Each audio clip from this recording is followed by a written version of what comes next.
Hello, everyone. Welcome to the Bearded Respect, number 90. Woo! Woo! And I'm Scott, Mr. Brew City Bearded. We have Jason just over here, Mike down here, and we will be right back after this intro video.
Welcome back to the show. What's up, everyone? Jason, you want to say hi to these fine people? Yeah, we had E-Rock in, and he must have been early because we got Becky in. Hello, saying it's 6:02 p.m. What's up, E? What's up, Becky? Yeah, we got Aldemir. Hey, Aldemir. Aldemir, what's up, man? Hey, brother. We got Andy. Thanks for stopping in and checking us out. No way. Free nuts. He's here All for right. the Bearded Squirrel's free nuts. There's Philip. Hey, Philip. Phil. Phil is bearding on a budget. Yeah. There we got the chief. What's up, Steven? Excellent. There's Notable. Notable, what's up, man? There's Daryl. Hey, Daryl. Daryl Drake, what's up, man? Hey.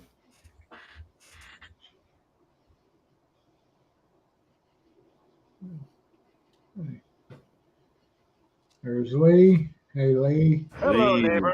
what's up? Hey, Lee. Spencer Jackson. No way. First timer. Thanks for Thanks for stopping checking in, us Spencer. Thank Ooh. you.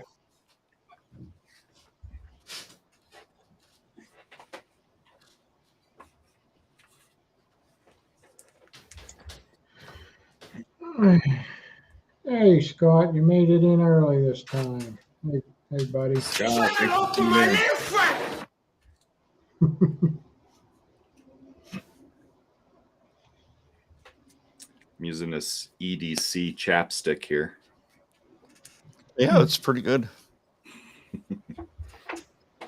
Dynamite. Dynamite, what's up? Hello there, children. Justin. Hey, Justin. What's up, Justin? Hey, Justin. Maybe I am insane. Maybe I am insane. Hey, Corey. What's up, Corey? Hey, Corey. We got Bearded Funhouse. I think that's another first timer. Thanks for checking us out. What's up, Bearded Funhouse?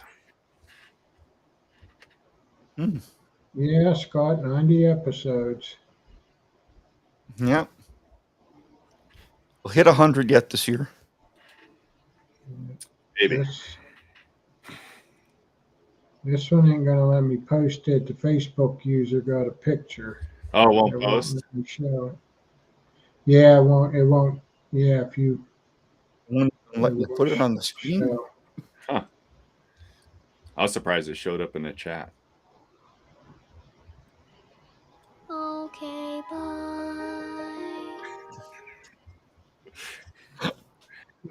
There's Twitch. What's up, Twitch? Twitch. Hey, Twitch. We're not the regard. Yes. Got him! Twitch called us the regard crew. That's old school. Wow.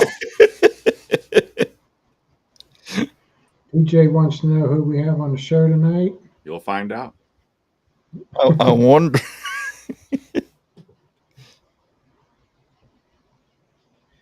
Yeah, I just saw that before I came up. Yeah, me Yeah. too.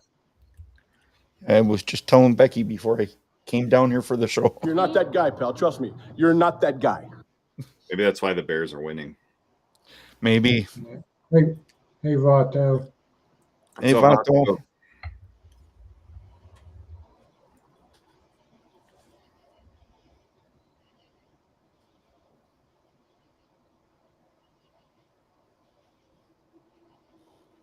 Another Facebook user.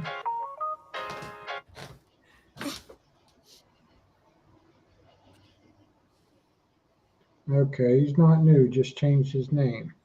Okay. Still not sure who. I believe his name is Dean. Oh. You what? Hey, Judd. Judd, thanks for stopping in. Hey, Judd. I like the pumpkin. Russ, What did he say? What's up, Russ? you're not really late. No, Oh, we're still that's saying fine. hellos. I'm caught. Yep, I'm caught up though now. Nice. So, All right. yeah. Cool. So let's jump into an update.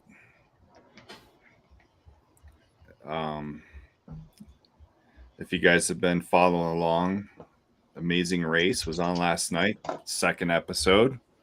And our good friend Joel and his best friend Garrett are competing in the Amazing Race. So the first week, I believe they ended up in 7th place out of 13. And if you watched the show, I was disappointed. They didn't show much of Joel and Garrett.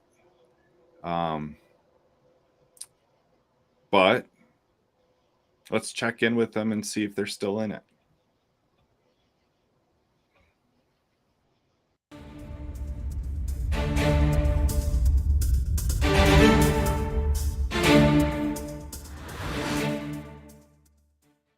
We're still in it. So yes, they're still in it. They finished 11th No, or 10th? 10th. No, it was either 9th I or thought it 10th. was, 9th or 10th. yeah, it was. I think it was No, it was 9th because Ninth. there was them and the other team came on That's right. right at the same time, and they were before that. That's Yeah, right. they were going to be 10th, and then they got right before another group. Yeah. Yeah. Yep. So yeah, they finished 9th. Yeah, and then there's 10th and 11th. So the 12th team was kicked off. Like, Yeah. you know, they didn't make it. But they were good sports Yeah. about it. I felt they were really Yeah. good about it. But tough task. If you haven't watched it, yeah, check it out. Really tough task. Like the first part, they had to go through a swamp to pick out flowers, and like they had to decide like who the green thumb was. They don't even know what they're gonna do. Right. But the hint is a green thumb, and I told my wife, I was like, "Well, that would be you. You would have been in that swamp." Put the bundles together. Yeah, and that looked really hard. A lot of them had trouble with that. Except for the one guy, Yeah. Forrest, he did it the first time. He got it right the first time. Yeah. But yeah, some of them women like 15 times. Yeah. Like, Yeah. trying to get it. Yeah, and then And it was always like one thing was Yeah. off, but they won't tell you what part's wrong. well, they did. There was like, I think they told them. I don't know if they told Maybe them, not. but we knew. Yeah, we knew knew. what was Yeah, wrong. there was 4 things that they had to do, and then, but yeah. So then after that, so Garrett did that task, and then Yeah. Joel, who I said was too cool to wear his fanny pack, left his fanny pack behind.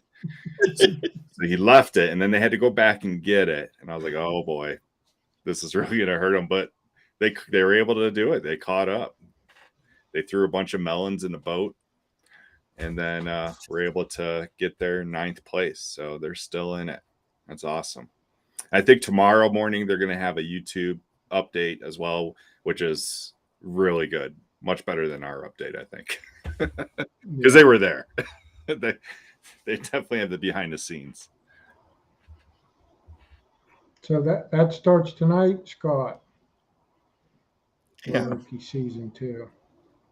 Oh, I don't know what that is, but Loki. It's kind of like the event, the Marvel.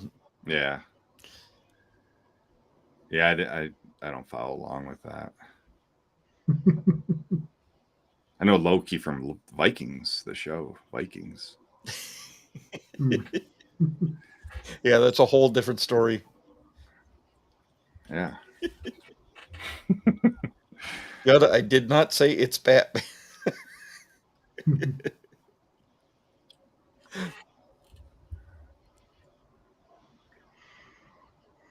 But, Okay. with that, I guess we will bring on our guest. Oh yeah, let's do that. We do have one of those back there.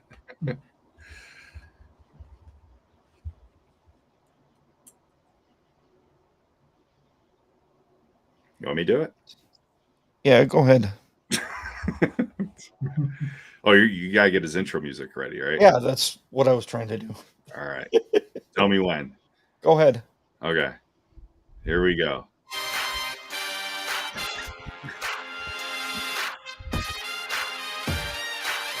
Feels so fancy. Right. Welcome to the show, TJ. Hey, thanks for having me. Oh, Got a lot of comments coming in here. Oh yeah, Yeah. we got a good audience here tonight. Daryl Drake, what's up? Oh wow, there's a lot. It's so fast.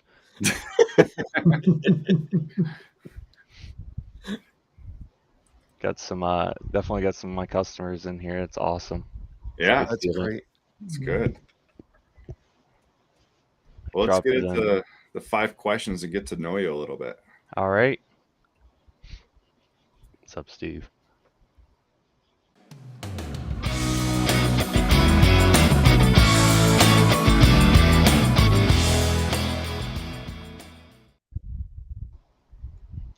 Scrap from the Ice Age. My cousin. All right, TJ. So the first question, tell us your favorite toy as a child. What was that one thing you always played with?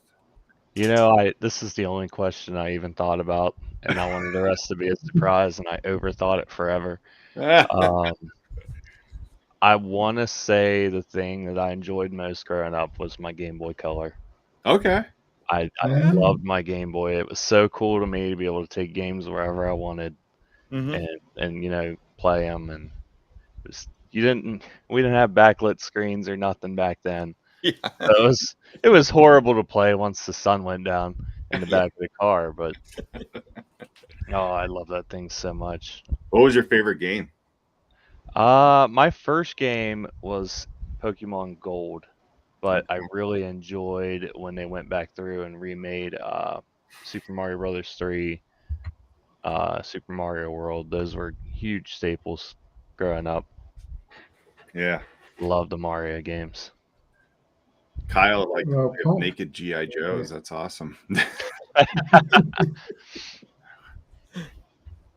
Now that's the first time because he's paired, He's paired, so he's on Facebook, but he's showing up as Oh, who he is because he's Yeah, he's paired. streaming our show on his. oh, that's cool. Yeah. Oh, Interesting. Yeah, Kyle does a Oh, lot of okay. different like little videos, and he streams on YouTube, video games, stuff like that. hmm. Oh, that's cool. Thanks. Yeah, that's awesome. So yeah, the Nintendo Color, that was before like the small square flip up one, right? Yeah, yeah. Mhm. I think it was Game Boy Color, Game Boy Advance, and then Game Boy Advance SP was the flip up one. Okay. The flip up one was awesome. Yeah, the flip up was- one was the first Game Boy I ever had. And the only reason I got it was because I was getting deployed, and I knew I'd be gone for a while, so I just bought it to keep me, something to do Yeah, on time. that was the first one with a light built into the screen, and it was groundbreaking, and it was rechargeable, so you didn't go through 85 AA batteries. Right. Yeah. Weak. Huh. Okay. Yeah. All right. So you own this company. When did it start? Bearded Squirrel Co. technically started a couple months before this. I was messaging people in beard trade groups and saying, hey, I think I might start something up. But the technical start date was May of 22. Okay. And then a couple months before that, anytime I traded like any major companies like Fable, Black Rebel, stuff like that, I would say like, hey, I'm going to toss in a sample. I think I might start a company. Let me know what you think. And there was some good and some bad. The beginning was rough, establishing different, blends and scents and figuring out how much you could put in and how long something lasts. But yeah, it's been a little over a year and a half, and it's been a crazy journey. It's entirely Bearded Chief's fault it started. So we were at work, and he had the distiller. I think it was the distiller by Fable. And he goes, hey, you have a beard. Rub this on your face. And I'm like, I tried beard oil. Small disclosure, I tried Dollar Beard Club. It was a bad idea. Very bad idea. But anyway, so he didn't rub the distiller on me. That's me being silly. I put the distiller on, and I was like, wow, this is pretty cool. Like, this is like an alternative to cologne, and it feels great. My hair feels good. What can we do to make it better? He goes, I might start a beard review channel. I have no interest in making the products. And I have always wanted to start a business. I've been all through different levels of quality assurance, customer service, everything. And I was like, I'm going to take it on. And I went home and I did some research. I got my original base blend together, which was jojoba avocado oil, sweet almond oil, and apricot kernel oil. Threw that together. The worst label you've ever seen in your life. I printed it out on normal printer paper. It was the image of the squirrel that I had from streaming on Twitch. Threw a scent on there and colored lettering. Put a piece of tape over the piece of paper, and took it in to Steve, and at work, Bearded Chief, and I said, hey, it's strawberry lemonade. And he goes, no, it's just lemonade. And I was like, it's like 80% strawberry. He goes, it's lemonade, but it is cool and it feels good. So, what else can you do? And it just took off from there. Wow. Cool. Okay. Well, you kind of mentioned Oh yeah, Kyle. the My squirrel. Why the bearded squirrel? Like what did that come from? Bearded Squirrel. So before the adventures of the Bearded Squirrel, we had the Burnt Squirrel, and the Burnt Squirrel streamed video games on Twitch. I got to the point with that where I got monetized. It took me like 6 months, and eventually, it started paying out. And I think I made within a year $150. I thought you were going to say 150,000. No. I was like, what? We'd still be doing that. So yeah, no, I did that for a while, and I realized that I didn't want to be on camera for 8 hours a day. You know, you start out with that, and you're talking to nobody for a long time. So it's pretty rough. Eventually, you get some people in there, and they subscribe and everything, and it also kind of upset me because Twitch pretty much takes 50% of what you make. And I heard it was more. it depends what it is, but Okay. your subscriptions, they do take 50%, Oh, and okay. that's rough. It's Yeah. rough to know that people are, you know, they're paying to not have commercials, which would also make you money, and then they take most of it anyway. So I wanted something to where I could still be connected with people, but a different means of being involved with customer service and making people happy. And then, as I mentioned, this just kind of fell out of nowhere, hit me in the head, and here we are. Okay. So where did the squirrel come from? Oh, yeah, Like, why- my apologies. No, that's okay. Like, so you were the burnt squirrel, but like, why Mhm. squirrel? Oh, Is it your so that's spirit interesting animal, or- too. No, it's kind of weird. So I was playing back in the Xbox 360 days, and they used to have a name recommending tool. Oh, And I was like, well, see what we got. And it spins a wheel, and 5 names pop up on the screen. And there was burnt steak and something squirrel, like swindleless or who knows, squirrel. And I was like, burnt squirrel. That's it. And I picked it. And the actual squirrel himself came from the Twitch days. I originally had 6 squirrels made from a guy on Fiverr.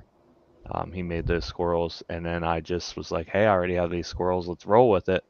And he still makes all my squirrels to date. So anytime I need a new one, I go on there and I order a pack of them, and then sometimes get stickers and such made. okay. Cool. And what is your town famous for? Like, where you live, what is it famous for? So I live in most people would know it as the Steubenville, Ohio area.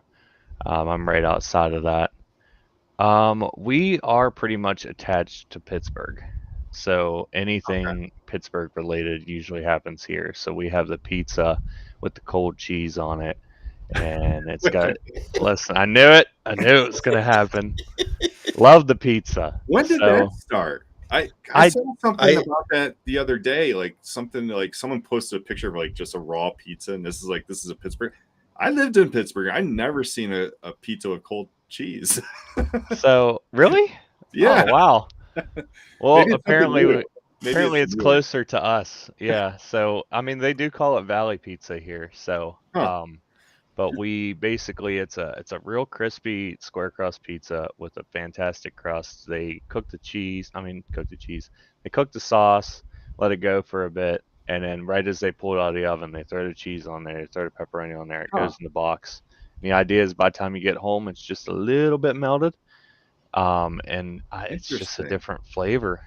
It's interesting, and the internet hates us. They call it Lunchable pizza. Yeah.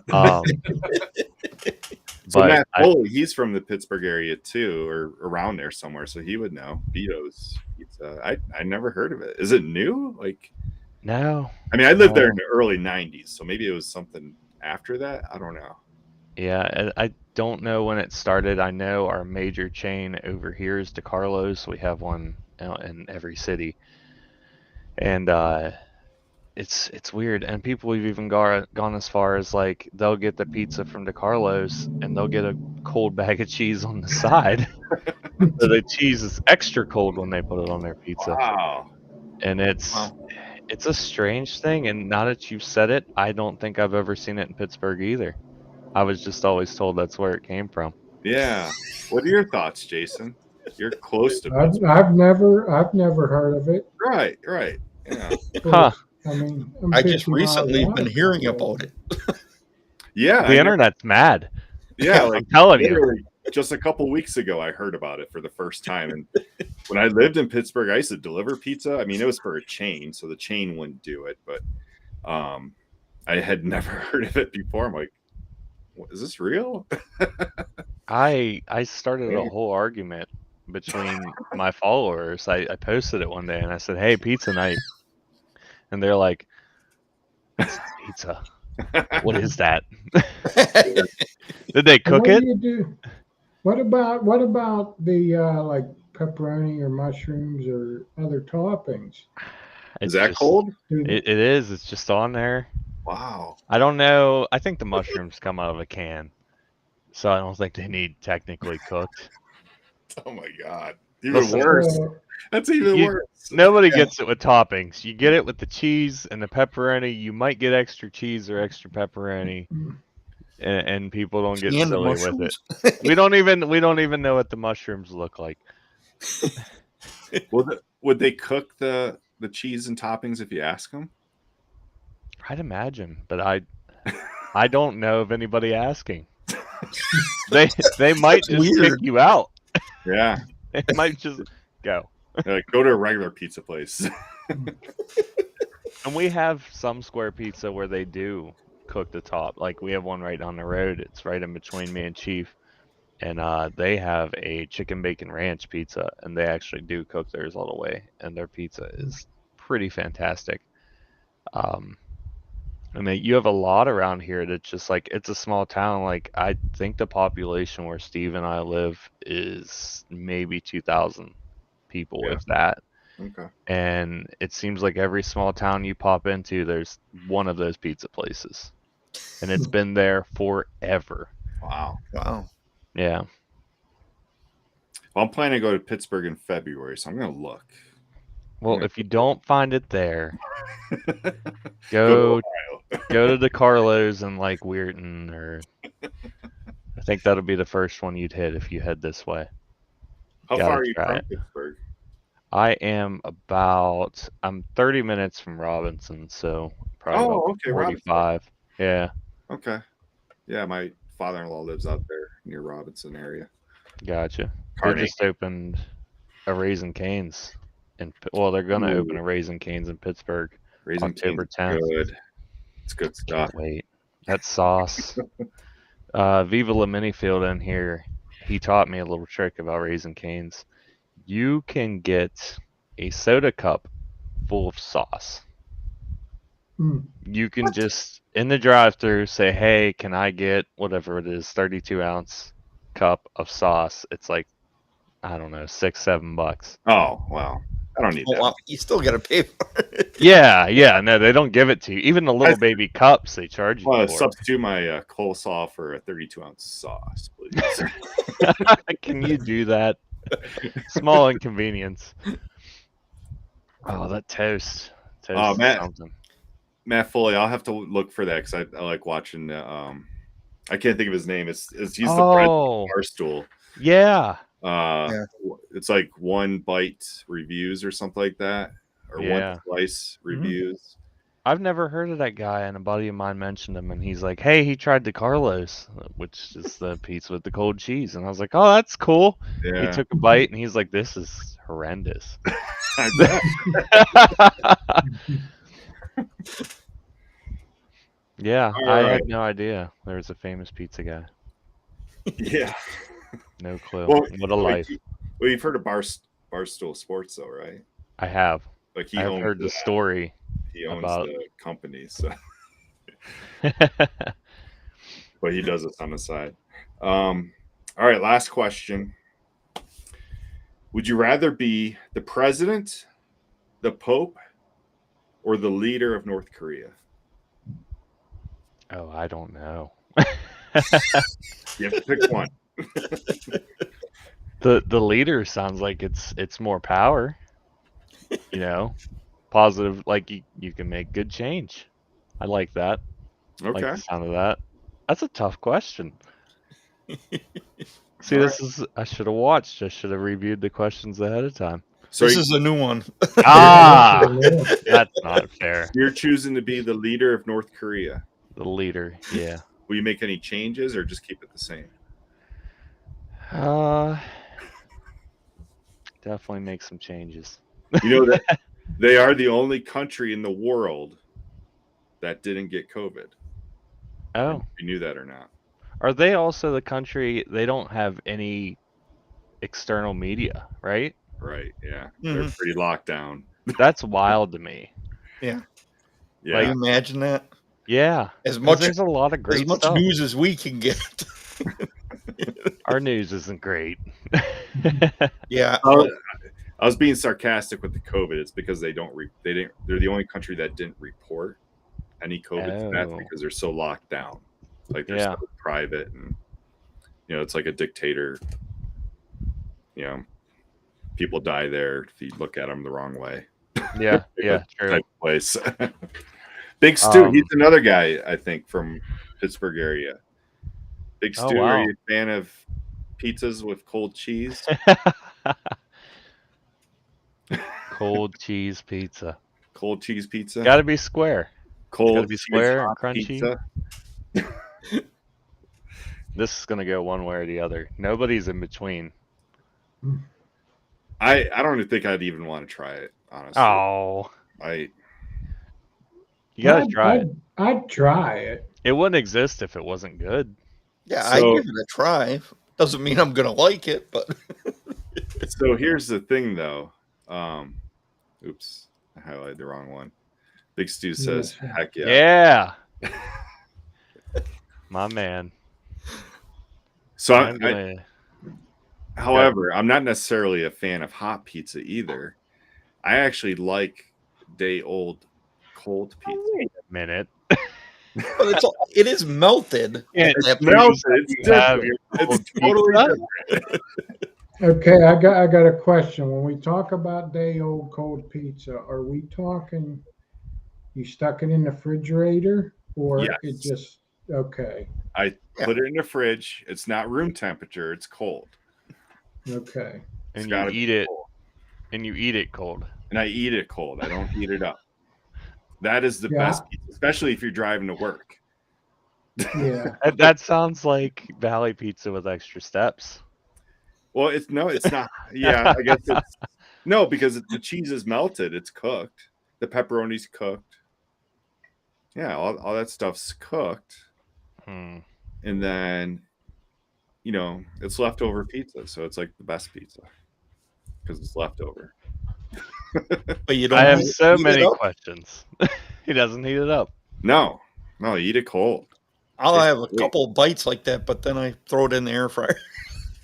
Yeah, it is good in the air fryer. I like room temperature, but cold. See, if I get a pizza that's just for me, which I get banana peppers and on it and stuff, and green Oh, I love peppers banana and stuff, peppers. Yep. that's good cold. That's I love good banana cold. peppers.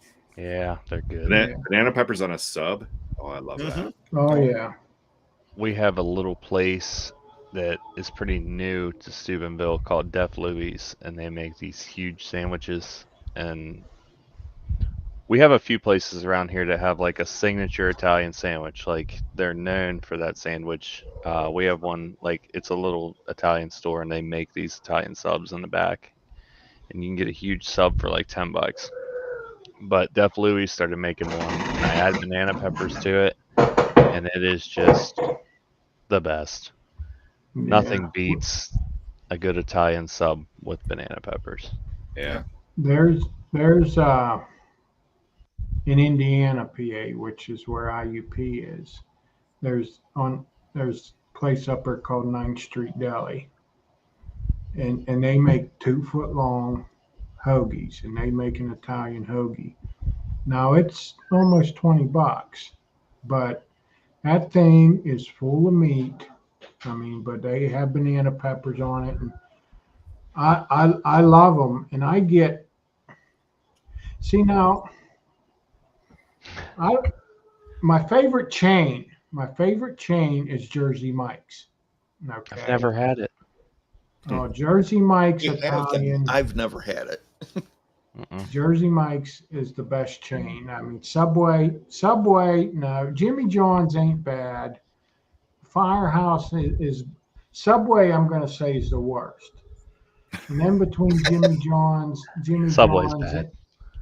Jimmy John's and Firehouse, but then Jersey Mike's for me, the chain. But anyway, this place called 9th Street Deli, they make this well, I mean, you can get a different size, but the full one's 2 foot. And I got to get one last week, and banana peppers, and I mean it's full of meat and stuff. But I'll be right back, guys. Clementine is at the door bawling. So I was gonna ask. I didn't want to be weird. Yeah, I gotta let her in. I gotta let her in. All right, so Daryl Drake, you are absolutely correct. I don't know. I would say they have the best, especially pizza subs in Buffalo. There's just a certain way that they make pizza subs in Buffalo that I haven't had it that way anywhere else. It's just like they give it to you in this aluminum foil, so it kind of still cooks on the way to you. Oh, it's so good. I would absolutely love to just travel the country and eat food. Oh yeah. if we go somewhere, I have to eat something I don't have at home. I refuse. Yeah. There's no McDonald's. Yeah. No Subway. Right. Like up by Lake Erie, we found this little barbecue spot, and they had a smoked sweet tea. And I was like, that's one of the coolest things I've ever heard of. It's pretty unique. And we went and tried them, and they had this amazing brisket mac and cheese. And sometimes you find those little places, and then you have to challenge yourself when you go back to not go there again and keep trying new stuff. And it's hard. Yeah. Right. Yeah. On the topic of the subs, do you guys have a Charlie's? Is that a chain that's around everywhere? We don't. Not near Charlie's, me. like Charlie's steak, yeah, Philly cheesesteaks, and they're we pretty have good. one of those, I think, in all of Milwaukee. It used to be on like every army post. I haven't seen one since the army. Well, yeah, I guess if you eat something for so long, you're like, I don't ever want to see that again. I don't know. On Fort Hood, we had Robin Hood. Oh yeah, Robin Hood. I remember that. Yeah. Blimpies used to be big, and there was a Quiznos. Quiznos, yeah. Oh, Yeah. I like Quiznos. I don't think there's Yeah. a Quiznos anymore. I don't think there are any. I don't think. I mean, I they know. were good. I know of one about 45 minutes from me, past St. Clairsville, Ohio. There's one over there, and you're just driving down this back road, and there it is. It's in a gas station. No one knows why it's there, but that's the only one I know of. Hot honey. Jason, you want to answer this Oh, question? hot honey's good. Yeah, Bob's Pizza. Yeah, I've had Bob's Pizza. The Wapaho, I'm not sure about that one. I am gonna try the Betos that he's been recommending. So For Chris sure. Perez. Yeah, you I remember the remember U? that. Yeah. Yeah. I used to work at a Subway. Wait, they don't do that no more? My younger days. No, they just cut it in half now. What? Since when? It's been a while. Oh, wow. They changed that. That's when it went downhill. Is when they got rid of the U-shaped gouge. Maybe it's a Mandela effect. It never actually happened. Man, it actually did happen. Definitely remember that. Oh no, that's terrible. Ooh. Yeah, that's not good. I haven't had Jersey Mike's either. I've had it once. I wasn't that impressed, but if I go to Pittsburgh, there's only one place I'll go to get subs, and that's Pepe's. So TJ, if you're ever making a Pittsburgh, look for a Pepe's. That is Okay. by far the best. Fresh bread, fresh daily bread. Oh, it's so good. Yeah. Pepe's. I'll definitely look for that too. Yeah, Pepe's, especially Pepe's on the west side, or not west side, Western Avenue on the north side, which would be closest to you if you're coming into Pittsburgh. So, Gotcha. So I have to ask, what's everybody's favorite chain? Any food. ooh, Mine's not fair. I'll go first. What do you guys think? Mission Barbecue has been one that's been going around, at least around here. Fantastic barbecue. Yes. And they've got all the different sauces. And then behind the counter, they have an Alabama white sauce, and it's fantastic. You have to ask for it, but yeah, I think Mission Barbecue quickly became my favorite chain. Yeah, big Real Stu big, and the Peppies. yeah. Got to try it. It's on the strip. Well, that makes it easier. I have one for anybody Pittsburgh local on the strip called Ironborn Pizza. So they make square pizza, cooked cheese. They have a bunch of different things, but they are known for their white pizza, which is kind of crazy. It's got a garlic base, arugula. I don't know if the honey's hot honey. It's some kind of citrus element. It's crazy, but it's really good. See, Matt and Big Stu, isn't Pepe's like the best? They both. I gotta try it. Yeah, I had gone there since I went to college in Pittsburgh, in '93, and they were there. Every time I go back, I go to the same one, and it looks exactly the same as it did back in '93. Same owner. I mean, the workers are different, but it's like Big Stu. Ironborn is fantastic. Yeah, it's a good place. There's beer. Anytime you walk in somewhere and there's beer and good ratings, Yeah. you're in for a good time. Favorite chain? He's still stuck. I I mean, would second Mission Barbecue, or Yeah. by us, I don't know if they have them everywhere, but Famous Dave's. I haven't had a Famous Dave's yet. I'm a sucker for Chipotle. It's like everywhere. I love Chipotle. Yeah, it's very similar to Mission. Famous Dave's. Mine would, I guess, right now it's Raising Cane's. I love it. If there's Raising Cane's, I'm getting it. Yeah. We were driving. Good. now I was going to say, see, there's a lot of chains that different parts of the country have that I don't. Mm. Where do you live, Jason? I'm 50 miles east of Pittsburgh. Oh. Yeah, it's pretty So- unique over there. Yeah, I mean, as far as food goes, I'm probably going to go with Jersey Mike's. 'Cause Yeah. I could eat a sandwich every day. That don't bother me. But there's another chain I do like, and it's ice cream, but it's called the Meadows, and that's Oh, I've heard definitely of the Meadows. yeah, that's Never heard of definitely better than Dairy Queen. But Our Dairy Queen's pretty bad. yeah, well, my daughter works at our Dairy Queen. Does anybody else? Blizzards are good and stuff, but the Meadows, I don't know. It's just something about the Meadows. I don't know. I like it better. They have more flavors, and they'll have flavor of the day or flavor of the month and shit. So My favorite are those little ice cream shops that are it's a shack, yeah, and they always have the best ice cream. yeah, and then they close for the season, Yeah, it's devastating. and yeah. We have a little specialty ice cream shop in Weirton called Prime, and it's the weirdest thing. They used to sell even more, but you walk in, and to the right, you got the ice cream counter, and they've got tons of different ice creams. They all come from this one company. I can't remember what it's called, but they're a lot of the local good ice cream places order their ice cream from them, and they've got like 50 different flavors. They do slushies, milkshakes, coffee milkshakes, anything. And then you look to your left and there's candy, like for days, like all this different candy. They bag it up, they make their own little assortments. Like say you want all blue gummy bears, they pick out all blue gummy bears. And then you walk down these stairs to the bottom and they sell books. So it's just this whole, and it's like they couldn't decide what to sell, but they ended up being an amazing place. They used to sell candles too, candles and wax melts.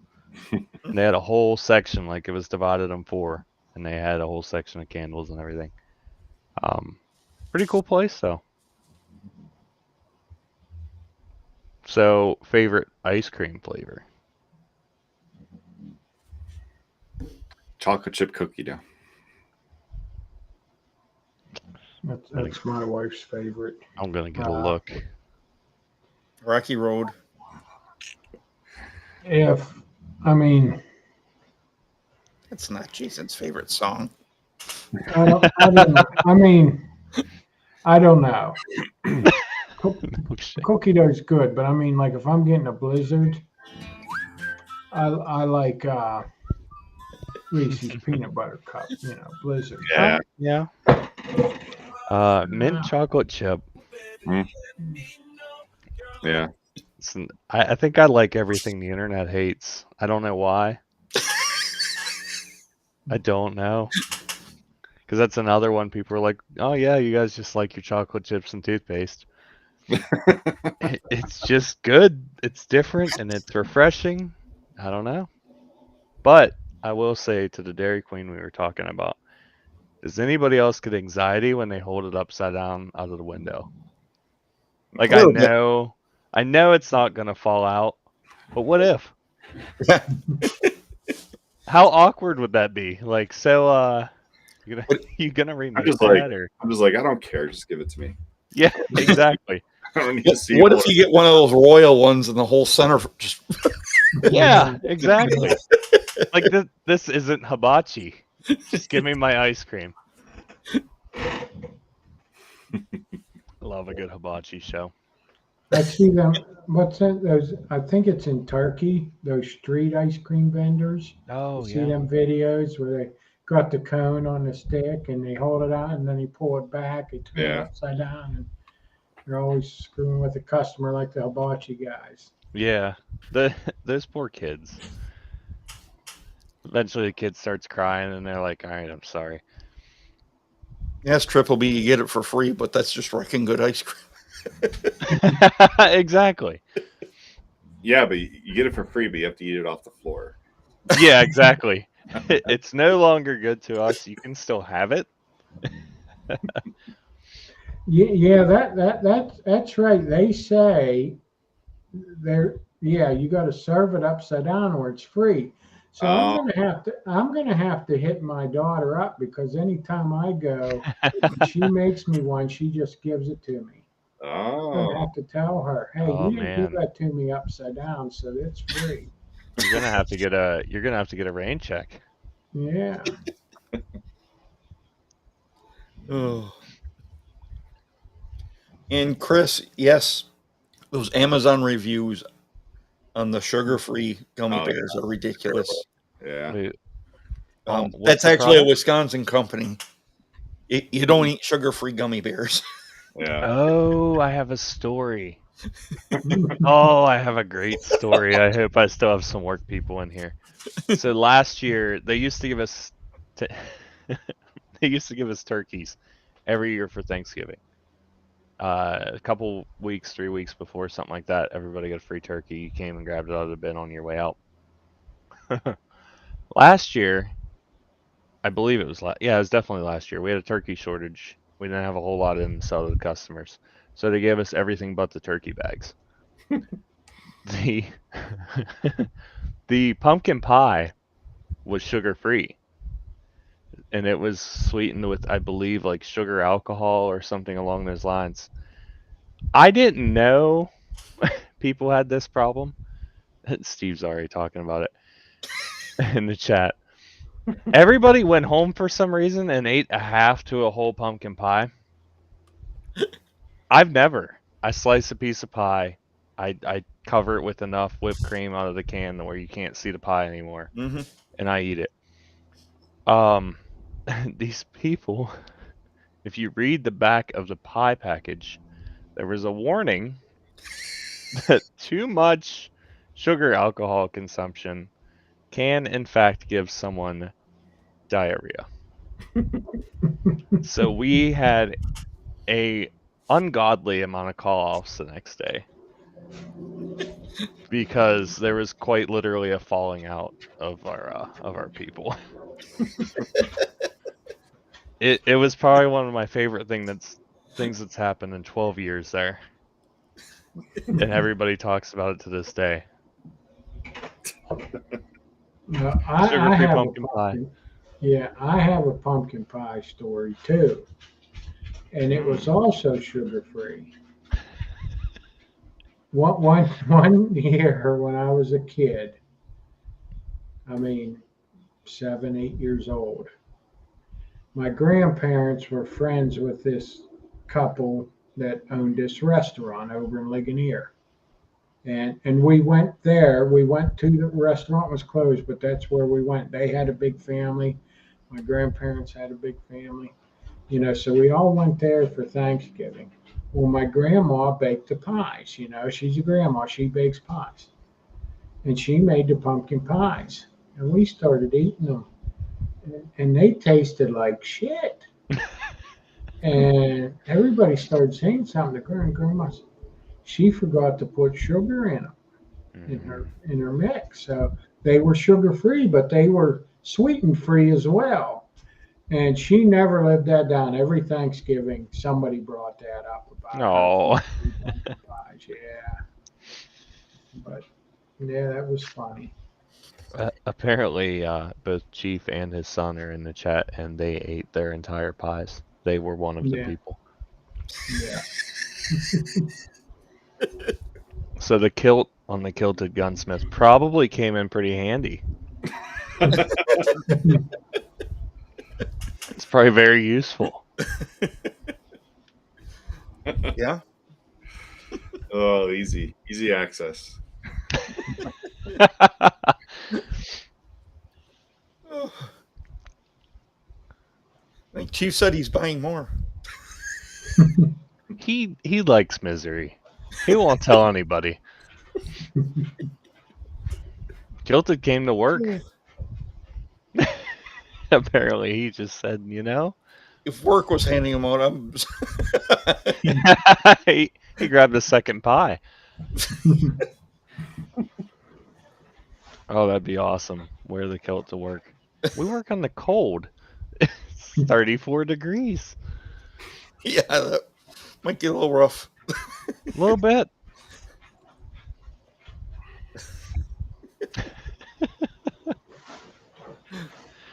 Oh, So- I've seen. Oh, go ahead. Well, we have a question from earlier. I pinned it. Let me bring it up here. Bearded Funhouse. They want to know what your top selling scent is. Oh, I get this so much. And I have so many that rotate in and out. There's usually at least 40 on the site at a time. And you do have a few to pick from. Yeah. I honestly have sold so much I haven't been able to keep up with it, and it's my Fallgasm scent. Fallgasm is pumpkin creme brulee, marshmallow, and then toasted southern pecans that you can get in little like stands with the brown sugar and the cinnamon, and it's fall in a bottle, and that's exactly what everybody's been calling it. Other than that, I would say my humidor. Humidor is a nice tobacco, cedar and light cherry, and then flannel, which is a nice like crisp fall air cologne scent. Those are definitely the three I sell the most. Mm-hmm. Not really that it sold the most, but my big shock this year was probably Nanotobacco, which was a ripe banana, like sweet banana smell, with a Cuban tobacco and a caramel. And I was shocked that one was flying out the door, as well as tobacco cotton candy. That's Yeah. interesting. Very strange combination. Tobacco's cool. Tobacco you can put with anything and it almost becomes its own thing. Like it molds to whatever it's with. Mm-hmm. So it's been a really fun one to play with. And I added a lot. And I also usually, I don't know if you guys have looked at the site. Yes. He just left. Now he's in slow motion. Oh, now I lost what I was saying. This is what happens, guys. Yeah, this is a good tobacco one. Oh, hey. Vanilla tobacco. Yeah. That's pretty. I I'm wearing actually it right just now. It's pretty nice. I appreciate it, man. That one was my original Tom Ford tobacco vanilla, and then I actually just started a new process with colognes, and I'm basically integrating some of the actual cologne and then filling it in with fragrance oil, so I don't, because you can't use too much actual cologne, and that has replaced the one you have there. Oh, the other thing I was going to mention, I started doing scent editions, which has been a pretty cool thing. So like, trying to think of one. A minor one that I started was I gave a tobacco option to flannel. So you can get the flannel squirrel now with tobacco if you want. Or you can get, I had a marvelous maple, which was a real maple heavy scent, and I gave people the option to add coffee or campfire smoke to that one. So that was a pretty cool thing, and people have been loving it. And I think one of the things that helps make me unique is everything's catered to the customer. Everything's made to order. So you have all your oil blends. You can choose different oil blends depending on your beard type. Or say you don't like tobacco, we can exclude the tobacco. Or anything really. If people message me, I do custom scents. Anybody can hit me up and change whatever they want.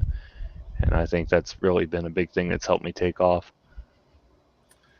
So do you you have 40 different scents? Like, do you make like 5 of each? Oh no. No, you make it right when you get the order. Everything. You order it, and I'm making it within 7 days usually. So So if I ordered all 40 cents, would you be able to make all 40 cents in 7 days? Everything's on hand to mix. So basically, That's amazing. to break down my process, I have all my different fragrances. I leave them all separate. I don't pre-mix them. Everything's measured by dropper, down to the milliliter. So I add the fragrance to the bottle, and then I do have the oil blends pre-mixed. So I have my 50-50 with the emu or 50-50 with the ostrich. I have my base blend and everything else. So those are in like a 32-ounce condiment bottle. I used to have one up here, but I don't. So I'll mix your fragrance, and then I'll add the oil on that, and then from that point it is just covered with tape, so I know what type it is, and then I bring them all upstairs and I label them and ship them out. Nothing is ever sitting in inventory. You get fresh product every time you order. That's amazing. It's challenging. Yeah, I found different ways. I have a lot of Excel experience, so I have an order sheet that I've almost got to the point where it self functions. So at the moment right now, it just totals up for me. It's got all its different columns and everything. And then I take that order sheet and make all the products. So that helps a little bit because like your new scents are obviously going to be ordered in bulk. Like Friend of the Devil, for instance, that came out a week ago. That was the top scent that week. So I make a bunch of it so I could line all that up and make it all at once, which is good. But then other stuff you get here and there, and that becomes a little challenging and it takes a little bit of time, but I'd rather do it that way. So I know the quality is perfect every time. Are there other little bearded squirrels that help you at times? No. Make orders? Not yet. Not yet? No. It's all me. I do have a one, well, what would it be? 20-month-old son at the moment. Oh, okay. So one day I will Prodigy. have a tiny little squirrel, and I think that'll be a fun extension to the business because, his mind might think of really cool sweet scents and stuff that I haven't. And I'm just like, every once in a while, I'm just going to let him throw a scent together and we'll sell it and see what happens. Yeah. And I think that'll be fun, and it'll teach him finances and business and stuff you don't really get to learn in school that could be valuable to him. And Absolutely. if he chooses one, Steve, you're killing me. He's offered many times. He said, I'll work for $5 an hour. I'm already retired. You let me know. But yeah, I don't know. I think it'll be a great thing, and if he chooses to take it over one day and take on Bearded Squirrel, he can. If not, then he'll have somewhere to work until he's ready for his next step in life. Yeah. Not a bad thing. I think almost everyone here is probably almost a customer, except for a few. But I threw together this presentation, so why don't we just go through the I was going to say, how big is this presentation? well, it gets a little big when you get to the sense. I imagine. This should be fun. Okay, we have the Bearded Squirrel Company. Yep. Beard oil in 7 different blends, beard butter, lotions, and colognes.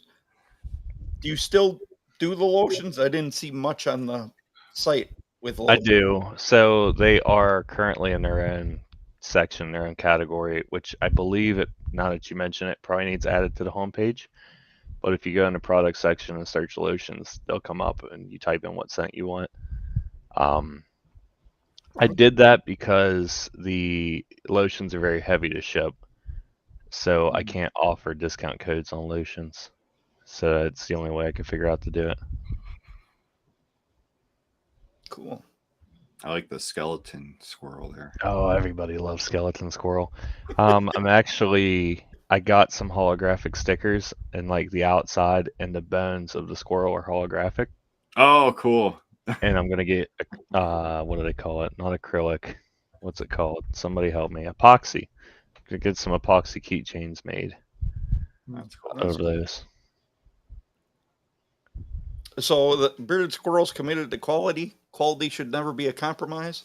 Oh no. All of their beard oils, balms, and butters, as well as I didn't see it either. I don't know. But I took this off his homepage. I saw that. Yeah. I want that balm. As well as body care products are made with quality first. Testing for scent quality is done before every shipment is packaged and sent to the customer. And yes, this show is gonna always ask you about a balm.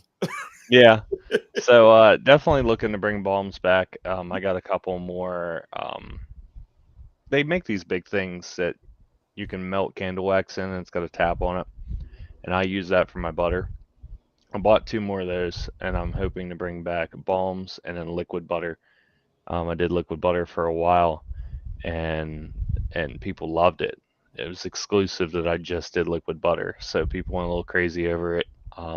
So both that and balms should be back soon. And as far as the committed to quality, I make sure personally that, as I mentioned, everything is handmade, exclusive to your order. And I make sure that the scent is exact as it should be, or it gets remade before it goes out to the customer. I think anybody ordering something, especially product that you can't smell, should be exact and perfect going out to every customer. There should never be variance.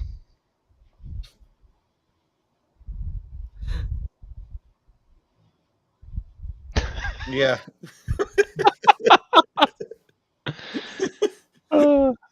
That's amazing. Are we still talking about that in chat? I'm sure this will get mentioned in other shows. I'm not making a sugar-free pumpkin pie scent. I don't want that to happen to people.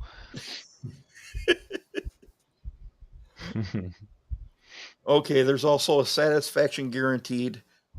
We want you to be completely happy with your shopping experience from order to delivery. Try our beard oil samples before you buy to ensure you get exactly what you like. Shipping may take up to 7 calendar days. If you have questions about our products, delivery, or shipping, just get in touch. Yep. So as far as satisfaction guaranteed, you get a product you don't like, contact me within 7 days. Shipping is on the buyer, but you can send it back and I'll exchange it once or just give you a refund. I think that's just the fair way to do things. As I mentioned, you're buying a lot of this stuff blind. As far as the samples. So originally my samples were 3 milliliter samples, and then I realized some people have very large thirsty beards. And 3 milliliters was a one shot. Hey, I wore it once, and it was hot out, and I really didn't get to experience it or anything like that. So we've upped those samples from, I say we, and it's just me. It's me and the squirrel.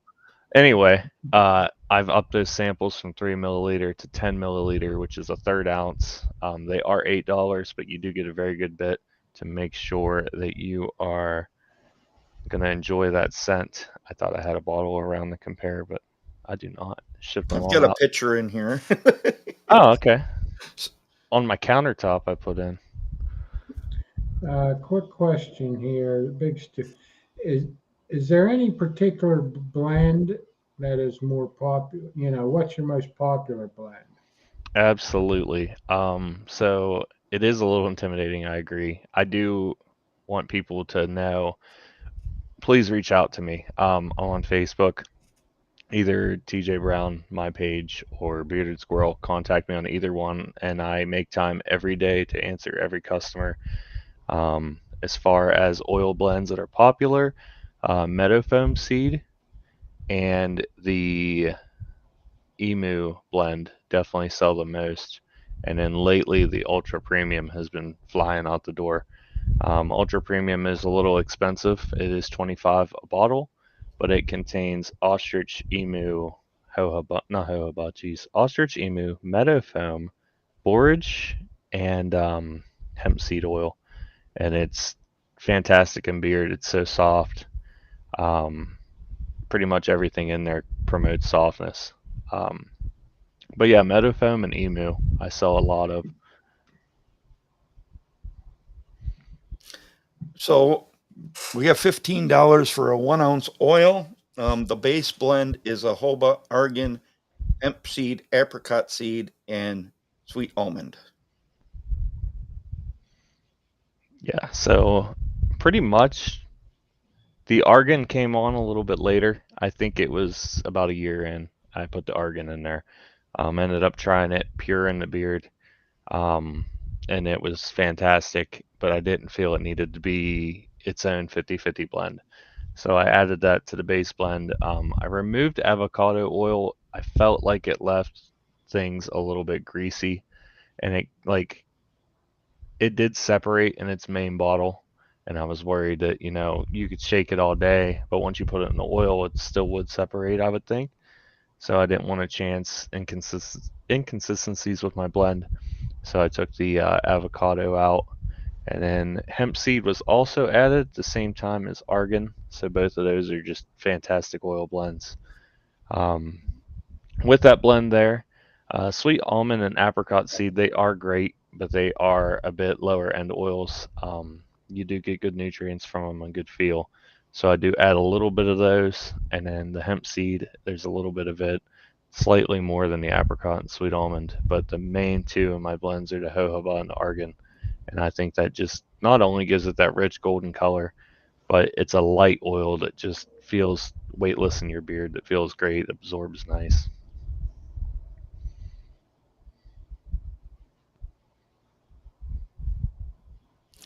And then those for looking for a little more thickness in their oil, you have a castor blend for $17 for a 1 ounce oil, and it's basically the base blend with a 50.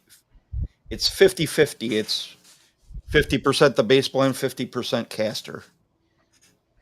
So that one's great because it gives you a little bit of weight to your beard. The castor is really nice for just kind of holding things together. Say it's a windy day where your beard's going to get all crazy. That castor really keeps everything nice.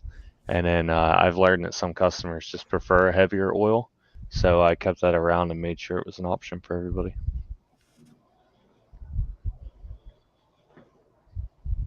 What's up, Ryan? And then we have the barrage seed blend, which is basically the same thing as the last one, but instead of castor, you have barrage seed oil. Yes. So barrage seed oil, pretty new to me. I do feel it carries a lot of the same attributes as the meadow foam. So it's a nice oiled, it's not too greasy, but it adds the softness, almost comparative to bird blends. Not quite as good, but it's a nice alternative because some people are either uneasy about the bird fat, which I can understand. It's kind of a strange concept, or it's just the bird oil is too greasy for them. So Barrage is a nice alternative. That was just this year, I think, that Michael Very tried recent. bird oil for the first time. Right, Mike? Was that this year? Yeah, or last year. Last year Oh, it was last I tried year. Okay. West Y and Jay's. Yeah. Yeah. Oh, and Angry Redhead. Yeah. I think EDC and who's the other one? I think Mountain State also started using it. So there's a couple others. It's becoming a pretty big thing. It's a good oil. But yeah, Mike, that's how Mike was in the beginning. He was like, I'm not putting that bird fat on my face. Yeah. Yeah. It's odd. It's an odd concept. Yeah. But it's it's the closest thing to your natural sebum oil, right? Ain't that? Yes, the bird fat is the closest, from my understanding of research, closest chemical composition to the makeup of human skin oil. So it's honestly one of the best things you can put in your hair. It just it feels great. It's soft, and then if you have too much of it, that's when it becomes too greasy. So it's nice with the 50-50 cut. Mm-hmm. Hello, Bearded Wolverine. Hey, Jay. Hey, thanks for joining us.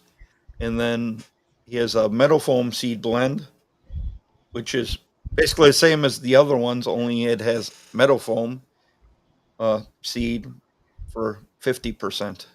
The 50% base, taking the other half. So meadow foam, from my research, is one of the least oiliest oils. I don't even think that's a word, but it makes sense. It's Like the definitely wettest water. the wettest water. Yes, is water wet? So it's real nice. It doesn't leave your hands real greasy. It goes in well. It absorbs well. And I personally think that the meadow foam seed, to me, gives you the most natural feel of not really having anything in your beard as far as like feel, but it does still, there's pretty good nutrients in there for your skin and hair, which is nice. Yes. And there are a lot of companies who have been using it for quite a while. I was actually pressured into that one. People found me and they were like, if you don't start adding meadow foam seed, I'm done with you. Which didn't actually mean it, but it was definitely my most demanded oil to be added. And then we have the emu blend, which is 50% emu oil. Yep. So emu's main difference from ostrich, the ostrich definitely gives you more superior softness. I don't think there's anything I've ever put in my beard that's made it softer than ostrich. The emu is nice because it's thinner. So ostrich is definitely a bit thicker and heavier, and not everybody likes the heavy. So the emu was added separate from the ostrich to basically give you that difference of still having the benefits of a bird oil, but lighter. Now, do you catch your own emu? It's a hard job for a squirrel. We usually outsource that to the other animals. Okay. Honey badger, I don't know if you guys have heard, he doesn't care. So we send honey badger. And then for $20 for a 1 ounce oil, we have a ostrich blend, which is basically the same thing as the last one, only it's ostrich oil. Yep. So as mentioned, ostrich adds more weight, and it's just fantastic softness. It feels good, goes in nice. I can't really cover more other than we've already covered that it's human skin oil. Equivalent basically is what it's known as. It's great in any hair. My girlfriend actually loves the fact that there's an oil station in the basement. She goes down and whips up her own hair oil with her own scent. And I'm trying to get her to start a Mrs. Squirrel and dive out there and get into the, making hair oil that you can use with. She's got curly hair, so she figured out it's really great with curls. So she loads up the curls with that bird oil, and it's amazing. It gives her good shine. Cool. Do we have the last one on there? Yeah. Yes.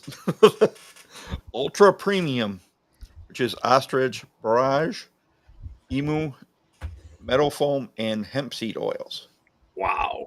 Yeah. Now, Yeah. now is that in order? So there's more ostrich than barrage than emu then?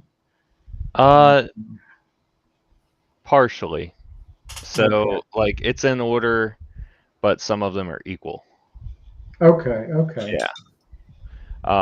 And then that's just my power blend. So that's a new thing. I tried it out, and I was curious how it would play out.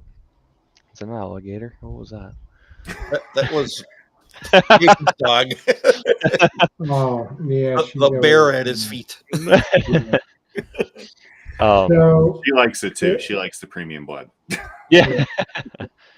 would you say, I mean, without giving, if you don't want to answer, that's fine. I mean, you don't want to give out your recipe, but Secret sauce. yeah, would you say ostrich and emu, those combined, would make up 50% of that blend? Yeah, just about. Okay. Yeah. That one is pretty close to 50% bird oil.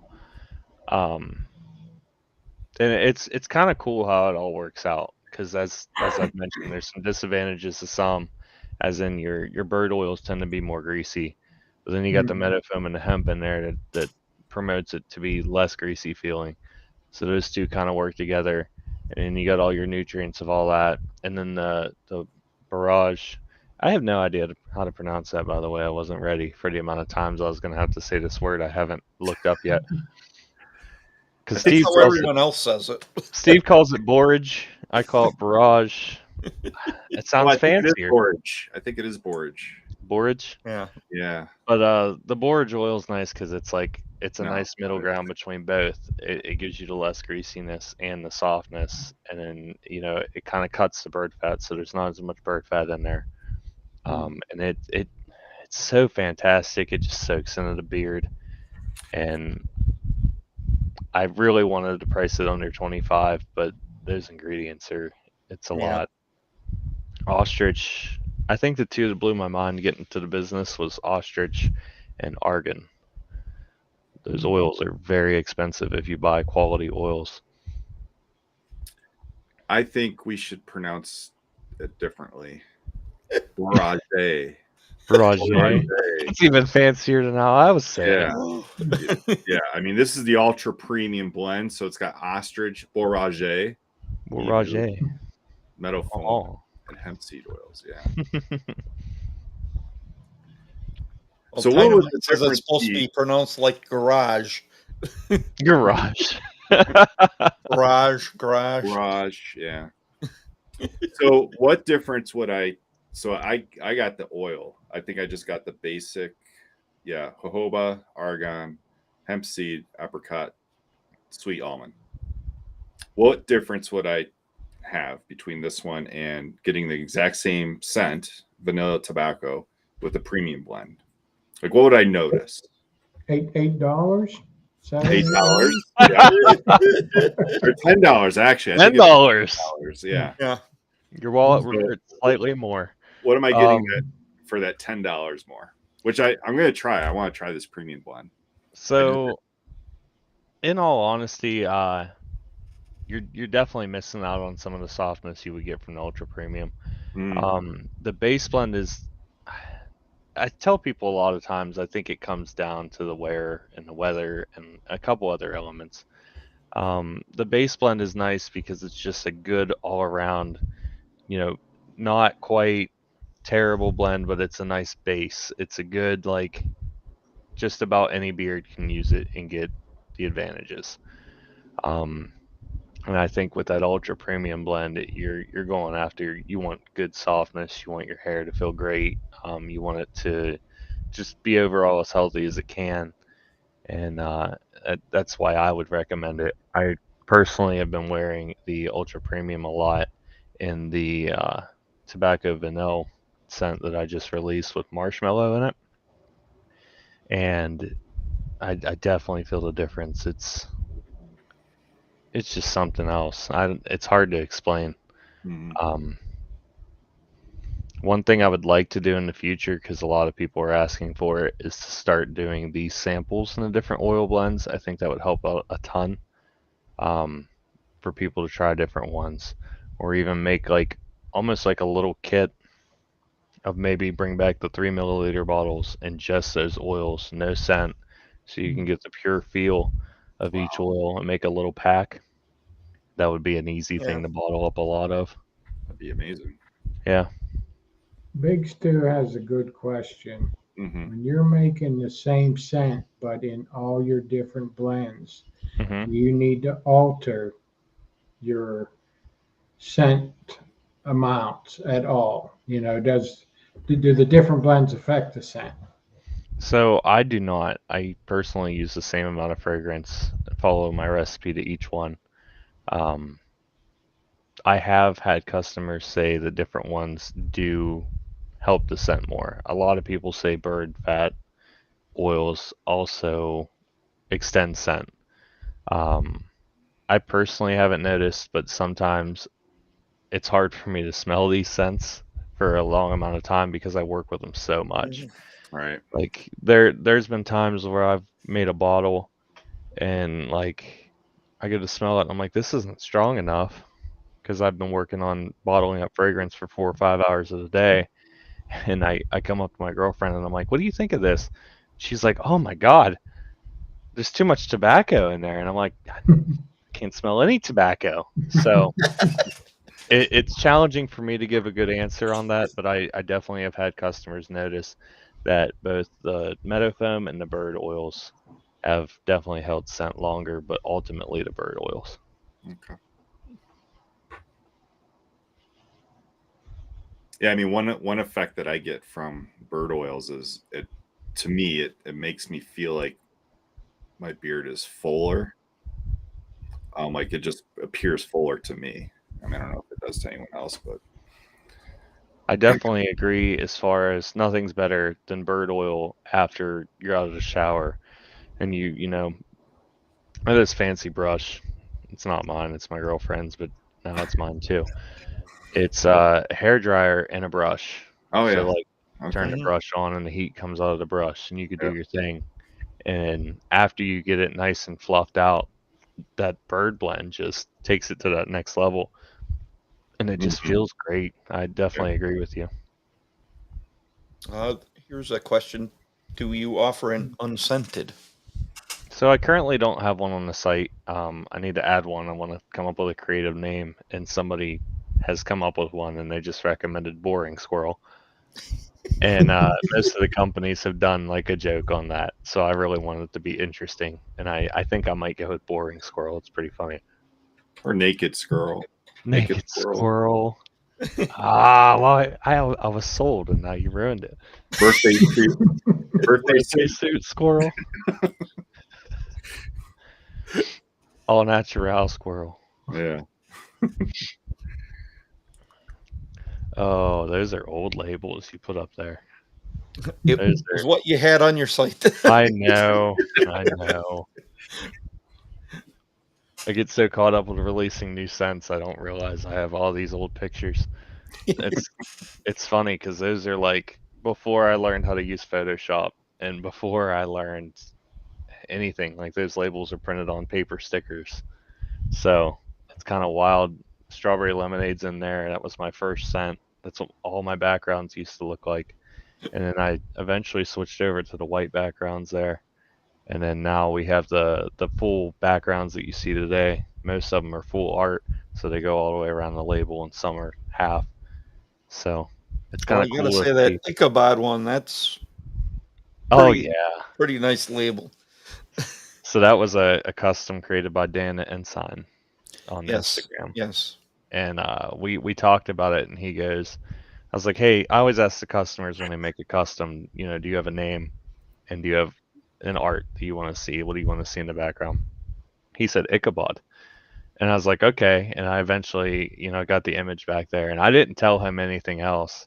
I took the squirrel out of the image, printed it, and sent it to him, and he got it, and he's like, oh my god, dude. He's like, that's the coolest thing ever. And a lot of other people thought the same thing. And it's crazy that like sometimes the smallest little touch like that can be the coolest thing to a scent. Because he's the headless horseman. In Yep. case anybody didn't get that. So the butter blend that we see there, the shea, mango, castor oil, and fragrance oil. Honestly, butter through my year and a half has been the most challenging thing. I have had at least 3 or 4 different companies where I found a great butter. It was awesome, and they either never kept it in stock or they were inconsistent. Mhm. That was a tough, heartbreaking moment. Like, you want to talk about wanting to give up. You got customers in your inbox, your butter's bad, or it's a couple weeks and it's getting weird and stuff's going on with it. That was a tough time. So we really took a step back there, and I evaluated and found a good butter. So I have a solid supplier now. It is still the same blend, just different companies that make each thing. And I'm considering adding, and it's been a huge demand. Everybody's been really wanting it, premium option for butter. And I don't know if I'm just going to make it a bird blend instead of the castor oil, but I'm thinking I'm going to do the 2 butters and the ultra premium. I feel like that'd be a fantastic butter. Mhm. But I don't like what I would have to price it at. So I'm kind of dialing back and thinking about what I want to do there. I have another idea for your unscented commando squirrel Oh, in honor of Jason Klein. that one's Oh boy. Had to go there. that one's really good. I thought the whole time that I was on here about making the joke about these streams are cool. You don't have to wear any pants. But like I am absolutely wearing shorts, but I thought about saying that and like getting up to grab something and see if you guys were like, oh, whoa. Going back there, a couple guys talked about Secret Squirrel. I got a small little story about that. I suppose it's showing my age, but these guys know who Secret Squirrel is. So anytime I'm going somewhere, I go to get my shoes on or something, and my wife, oh, where are you going or what are you doing? And I always tell her it's a Secret Squirrel mission. So I don't even know if she gets it or not. But I don't get it. I do. I'm not as old as you guys. It's an old cartoon, Secret Yeah. Squirrel. I think I've heard of Secret Squirrel. Way before my time. Way before. I wouldn't say way. As embarrassing as this is, I'm happy to be here because we're finding issues with my site. So at the moment, the samples are only available in base blend, and Okay. I don't know. Did you pull that off of there? Is it a me mess up? I don't know. I may have got lost it in Secret Squirrel. translation, but I do know who Secret Squirrel is. Rocky was a squirrel too, right? Flying squirrel. yes, Rocky was. Yeah, Rocky and Bullwinkle. Love Rocky and Bullwinkle. This was only on for 2 seasons, and it was in 1965. I'm sure it's probably on YouTube somewhere. Yep. Way before my time. One thing everybody watched and everybody still does, I imagine. Tom and Jerry. Yeah. The best of yeah. all yeah. time. Nothing will ever be greater. So, yeah, I mean, I'll go check the site for sure to make sure that's not something I did.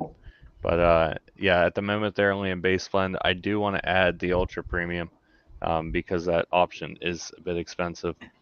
So I want people to be able to try that without the full commitment.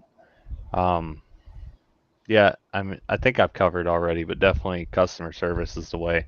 Anytime a customer contacts me, I actually have a sheet.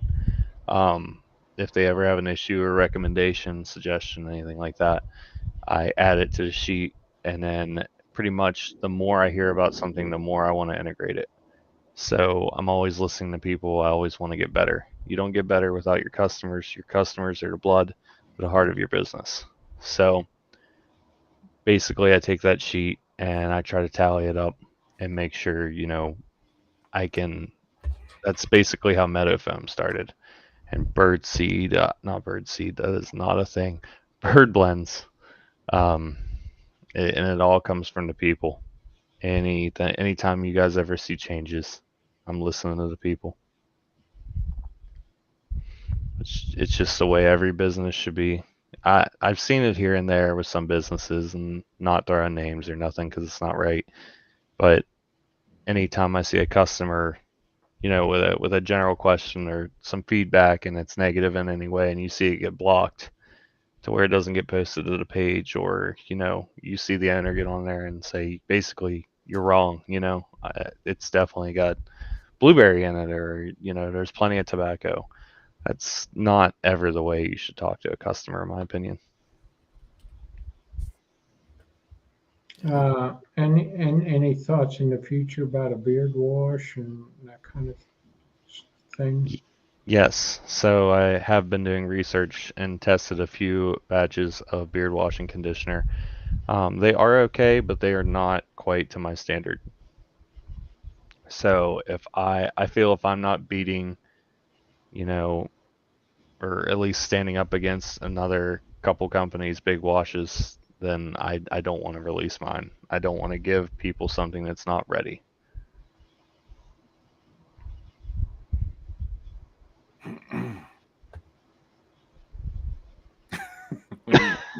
Trying to do something, but it's not working. So I'll just read what it says. It says 10 milliliter samples in base blend. Scents only available in the $25 option, cannot be ordered as samples. Please make sure you only pick scents available on the site. Thank you. Okay, yeah, so my wording's a little weird. Basically, with that, anything available on the site except for the ones that only come in the ultra premium, which are the new cologne blends. Those cologne blends, I haven't. I'm gonna have to price them at a different point. Basically, is what I'll have to do. So I haven't offered those yet. But anything else, as long as it comes in, your base oil, meadow foam, ostrich, all that stuff, can be ordered as a sample. And then I haven't really covered this, but anything I've ever made in the past, any scents that aren't on my site, I will happily make them for customers as long as I have the supply. If I don't have the supply, then I usually do a small charge, like, I don't know, like $5, and I'll reorder that scent, get it back in to make it for that customer. I don't want anybody to ever feel like they have to go to the used market or deal with, what do they call those people? Like scalpers, to get a scent that they love. So if anybody ever wants anything and it's not there, message me. More than happy to go back and make something I don't have anymore. Cool. And then we come to the scents. Did you grab all the scents that are on there? I think so. Oh boy. Sure.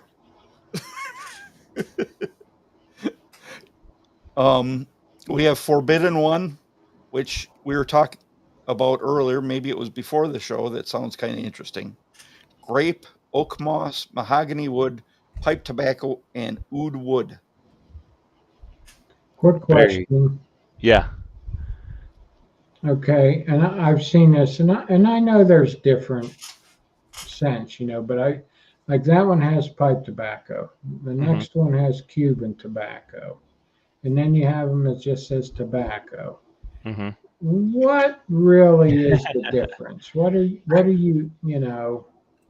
So the Cuban tobacco tends to be. A lot of people don't think it's sweeter. I think it's a little sweeter. I think the Cuban tobacco is a sweet tobacco Yeah. smell to me. The pipe tobacco is a bit more earthy. As far as the one just called tobacco, that's just what it's called on the label from the fragrance company I order it from. I don't know which type they're aiming for, but to me, it's a nice blend between both, and it works pretty well. Now, Cuban, would you really say it's sweeter, or does it have like a bit of a spicy note? Yeah, that's fair to say too. It's Okay, definitely a bit of a okay. spicy note to it. Not not extremely sweet. It almost complements sweet scents better than any other tobacco. How I mentioned that tobacco can be really hybrid as far as what it, you know, attaches to and becomes when it works with different things. I think Cuban tobacco works well with your fruits and stuff like that. Okay. Here's a question for you. Have you ever made a scent with pomegranate, or do pomegranate oils even exist? Always been curious if any company has ever done pomegranate in their blends before. I want I to like the say sound of that. Angry Redhead might. Yeah, I know they do a soap. I'm not sure if they do a Okay. oil in it. So I think it was one of the first 10 I released. I could be wrong there, but it's close. I did a blueberry pomegranate with Awapui sea berry. And I could definitely be pronouncing that wrong. But the Awapui sea berry is known to be in a lot of high-end shampoos. So it kind of has like a clean berry smell. And then the pomegranate and the blueberry was in there. And it, like the pomegranate's almost got that bitter, like berry type of scent. And then the blueberry was your sweeter element. And it worked pretty well together, but it wasn't a huge one. Sometimes you release scents and you're like, oh, this is going to be great. This is the best thing I ever made. And you put it out there and you're like, you hear the crickets. Yeah. And you're like, what? Like, maybe it's too weird. Maybe it's too basic. Sometimes it's hard to tell. And then you have your other ones like Indulgence on the screen there. Cream soda, tobacco, honey, mahogany wood. What? And that actually was a custom for Daryl Drake, I believe. Correct me if I'm wrong, but I'm pretty sure. I make a lot of customs. I probably ship 6 or 7 customs out a week.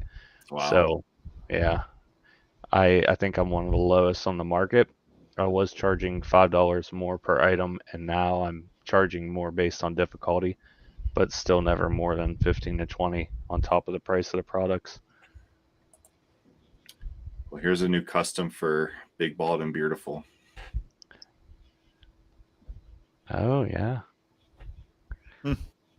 Interesting. Yeah, I'm definitely thinking with that pomegranate, like an evergreen blend. Do the spruce, evergreen, cedar, some pomegranate, and then probably something a little heavier to round it out. Something different, maybe some bourbon.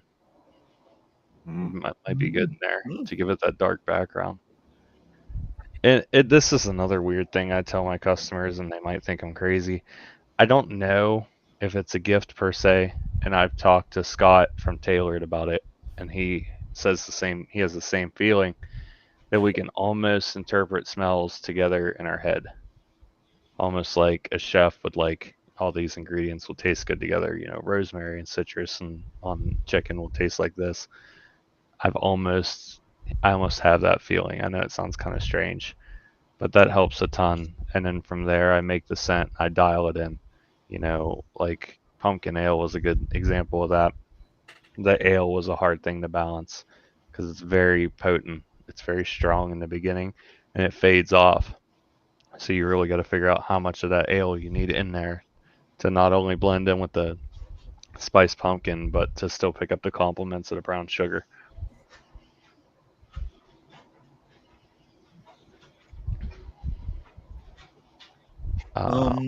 We've got Bog Harvest, which is cranberry, Cuban tobacco, oud wood, and fall leaves.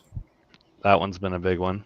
So that one's cool because it almost, from the tobacco and the oud and the fall leaves all together, it gets a nice earthy spice with the cranberry. And then to up that factor, I gave people the option to add cinnamon or remove tobacco, add cinnamon, or I think I covered all the options on that actually. I think there's 3 and I might be wrong. But basically they can alter that scent, but just as the base version there, you almost pick up what you think is a cinnamon clove mixture, and it's just the earthiness of the tobacco and the oud and the leaves. It's a really cool effect. And then Most Wanted on there, that was it's a Most Wanted parfum. Parfum? See, I'm not fancy, guys. I'm not fancy. So that one's a really cool cologne I actually just found, and it's got like a dark toffee, like red ginger tobacco-ish smell to it. And I don't know if anybody's ever smelled Spice Bomb, but it kind of rivals Spice Bomb in a little bit of a sweeter way. Pretty good. And Squirrel Cola there was one of my major ones where I gave alternatives. You can get it as pure cola, you can get it cola with tobacco, cola with vanilla, or cola with cherry. And it's really cool because that one really changes as you get each little different element in there. And I've had some customers, as I mentioned, message me anytime. I had a guy that's like, "Can I have everything? Can I just get the whole shebang?" And he ended up loving that scent. So If you want to make it least wanted, you could have a Zorro least wanted toilette. yes. Be a lighter scent. That's true. That Squirrel Cola, is it carbonated? Can you tell, is it carbonated or? No, it's not carbonated. Okay. It definitely has that cola like syrup smell to it. Like you can smell that it smells like, you just don't get the carbonation feel per se. Now, here's is it going to bring up a fight? Uh-oh. Does it smell like Coke or does it smell like Pepsi? Oh no, I asked him the other day. Oh, I'd say Pepsi. To me. Yeah, I think Pepsi. It's a tough one though. It's definitely pretty close. It's an in between. It's like a great value cola. So if you want, I'll run through all these here. Sure, go ahead. So the Angel Squirrel being the tobacco, wormwood, spiced birch, and vanilla. The Angel Squirrel is a real nice, earthy, spiced cologne smell. Your smoked butterscotch there, you mainly just get the butterscotch and the smoke in that one. But then the bergamot being a citrus, and then the fall leaves gives you a nice, like, background mixture that changes that scent up a little bit as you wear it. Nature Nap is a very nice sleep scent, in my opinion, with some nature feel. So the moss adds like that nice mossy sweetness. The teak wood gives you a little bit of a cologne wood smell, and then you get that lavender vanilla. It's just like a power sleep combo. Like, it's just relaxing. It's good for you to. They say it's good for you to wear. Hoodie Squirrel there. So that is the flannel squirrel blend of fresh air flannel, white musk, and woods. So you get a nice cool breeze fall cologne off of that, and then you've got a heavy magnolia hibiscus in there. So that gives you a nice floral element, which I don't specialize too great in. But that one was a demand that we get something floral. And I actually had a customer come to me and say, "Hey, just throw some floral and flannel. Flannel is amazing. It would complement anything." So we made that magnolia hibiscus blend. Hibernation is a heavy honey scent. So it literally just smells like you're smelling honey right out of the bottle. And then you get the tobacco and the fall spice background, which really complements that honey and tones down the sweetness a little bit. And then the marshmallow almost gives it like a toasty sweet smell. Sounds sticky. Little bit. It would be awful as a natural thing. Right. Right. Oh, lemon poppy seed.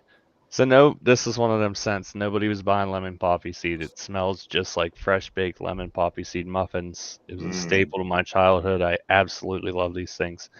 Nobody was buying it. So I took 3 milliliter sample bottles and I filled up like 20 of them. My next 20 orders got these samples. And I was like, if you guys want to order it, I'll send it to you and you're going to see it's amazing. And quite a few people messaged me and was like, I would have never ordered this, but this is absolutely fantastic. And I actually chased down Chief at work and I was like, put this on your face. He's like, what is it? And I'm like, it's lemon poppy seed muffins. And he's like, oh, lemon? And I'm like, just put it on. He put it on and he's like, okay. Can I have a bunch? I want an oil, a butter, I want a lotion. So Squirrel's Brew was really cool. So that one there, the coffee can be left out or added in. So you can do either or. And then apple, caramel, and roasted chestnut. The roasted chestnut comes in at the end, and it's just a nice nutty spiciness that comes after the apple caramel. And it's really good. Hello Darkness was a twist and a challenge. A very challenging balance. So that one there, you get a nice root beer spiced with the pumpkin and the cedar, and a real heavy black licorice. Black licorice is barely in there. It's just a really dominant scent, and it's a weird scent. And the only way I could make it work was with root beer, and it makes the whole combination sound absolutely insane, but it's fantastic. Highly recommend. Graveyard Shift was a big hit through the fall here, and it's just it's earthy and dark. It's amazing. And it is very much in my inbox to be left on the site after Halloween, or they might come find me, which won't be hard if they have my address. So Graveyard Shift is probably going to stay. Got the marshmallow, allspice, nutmeg, and cinnamon in the marshmallow spice, and that is another fall in the bottle type smell. Just your nice sweet marshmallow with some good fall spices.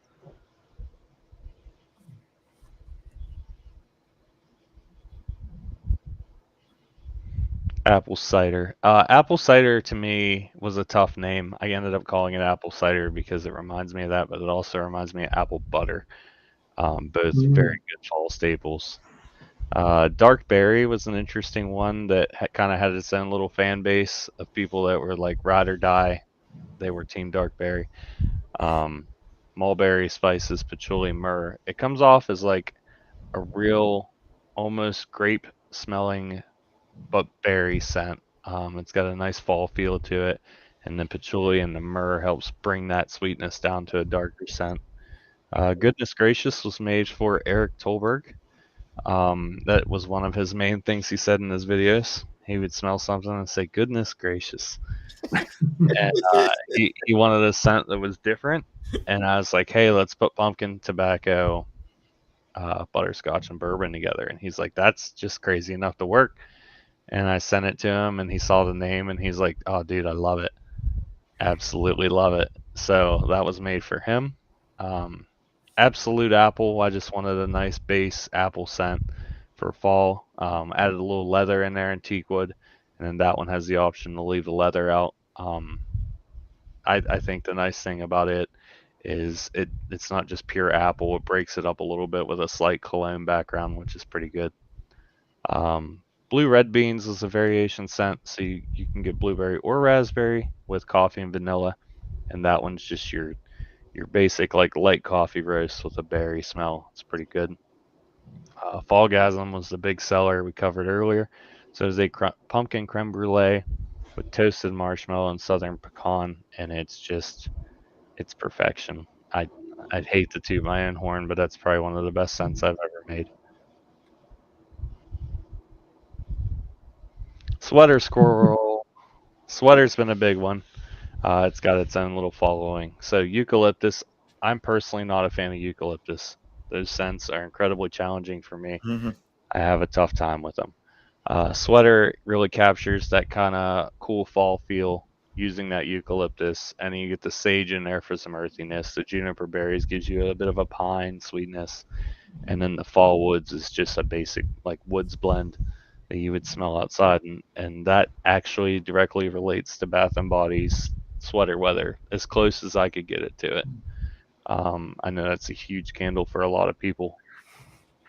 Flannel, we've covered flannel. It's a fantastic, cool fall cologne. It's awesome. You could wear it all year if you want, but I highly recommend it in cool weather.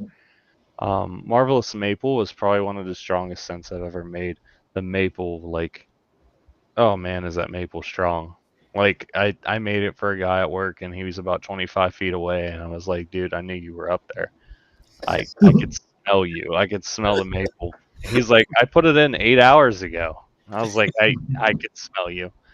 So the vanilla bean and fall spice are in there. Gives it a little bit of an element, but the maple is like punches you in the face. Blue cotton candy's blue cotton candy. So that was recommended by a customer. They said, hey, I want blue cotton candy. And I found a blue cotton candy and made it.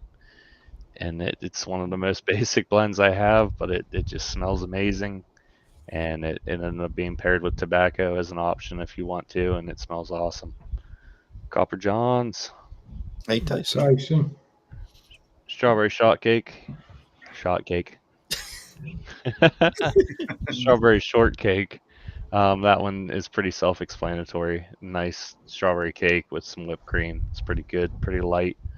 Nana tobacco was one of my surprise scents. So banana, tobacco, and caramel.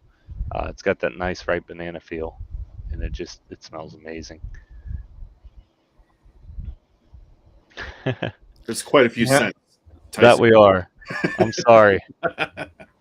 We're almost to the end though, because I see some early scents. So black tie is another one made from Bath and Body, as close as I can make it, and it's got that good like date night cologne smell. Cocoa Puffs. Stick your head in a bag of Cocoa Puffs. The chocolate smell and that one is just amazing. Backroads was my first custom from Dan Ensign. And that one is tobacco, blackberry, vanilla, and leather. And that one just comes through in such a unique way. The blackberry and tobacco are really good. And then the leather comes in the back and it just gives it that boost. It's interesting. Critical Hit was a crazy scent for me. I've never worked with dragon's blood, so it's got that very incense smell. And we went for like a D&D theme with that one, so the art turned out pretty cool on that. But the dragon's blood oud teak wood leather, it's just really a like incense type cologne, I would describe it. It's pretty good. Drunken marshmallow bourbon coffee cake, so it's a nice spicy, slightly boozy, spiced smell. The coffee cake really adds a nice like baked cinnamon scent, and then the bourbon gives it depth, which is pretty good.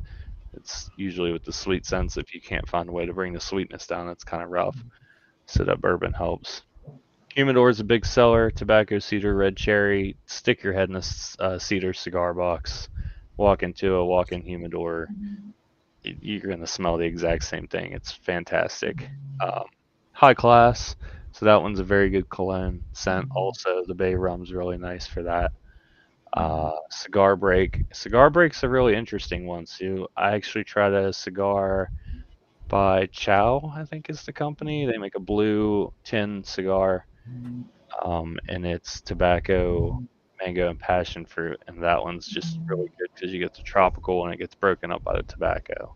It's a little different. Kind of relates Cuban from Fable. Clarity was one of my first scents known as, I have some scents known as mixing scents, and I have a few people to mix Clarity with just about anything. They say it just really takes on other scents well and changes them up. So that's kind of a cool thing. I like working with other companies and trying other companies, and to know that my stuff's used alongside of some big names is cool. Loopy Squirrel, Fruit Loops. Fantastic. It's so fruity and delicious smelling. It's something else. It's an experience.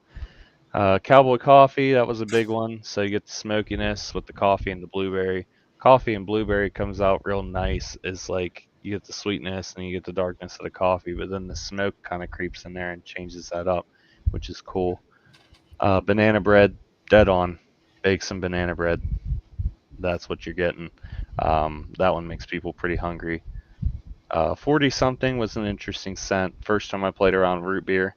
So we did a root beer bourbon, teakwood, and black cherry. And that scent almost becomes like a dark cologne with a root beer spice. Vigilante is just a nice base wood blend with vanilla.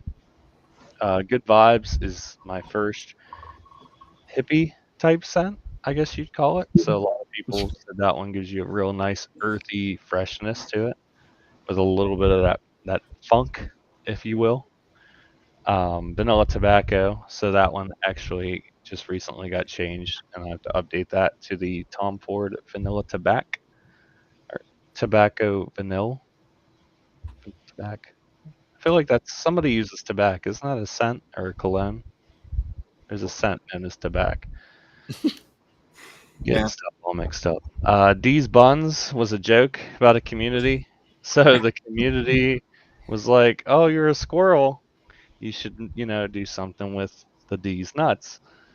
And I was like, "Well, what if it was the buns?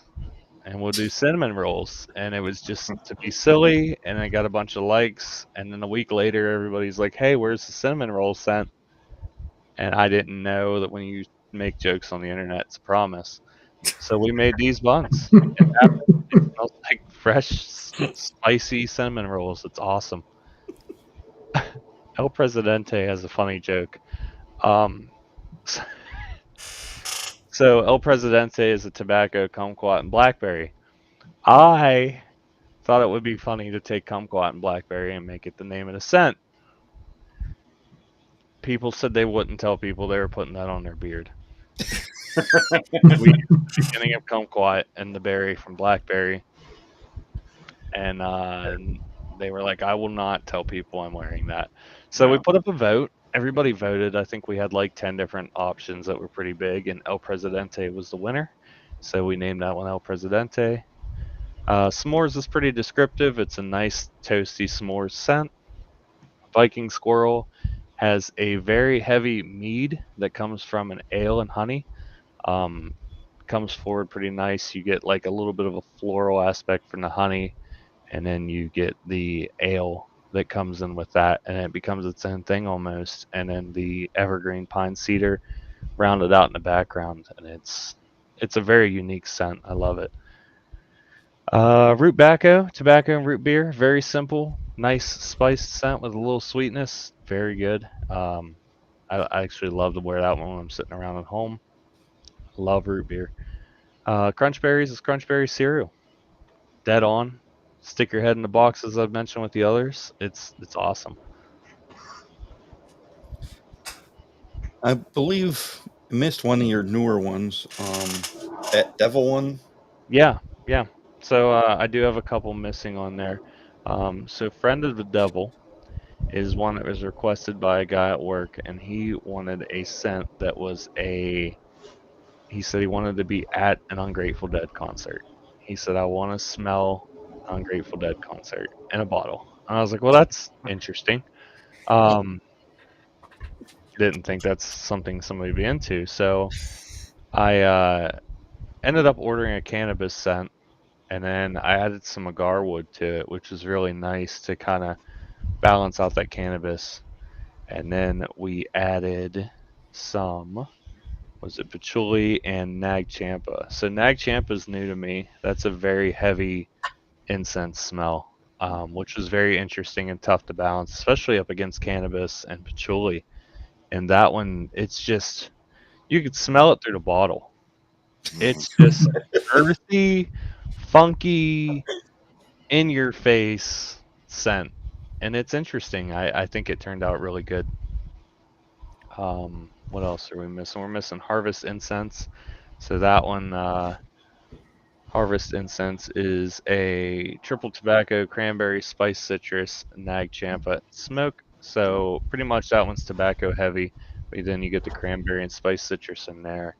And then the earthiness and smoke from the nag champa and campfire. It's a very interesting scent. We covered the tobacco vanilla. Ichabod's pretty cool. So Ichabod is smoked birchwood, fall leaves, nutmeg, and leather. So birchwood has a very unique, clean, earthy scent is the way I'd describe it.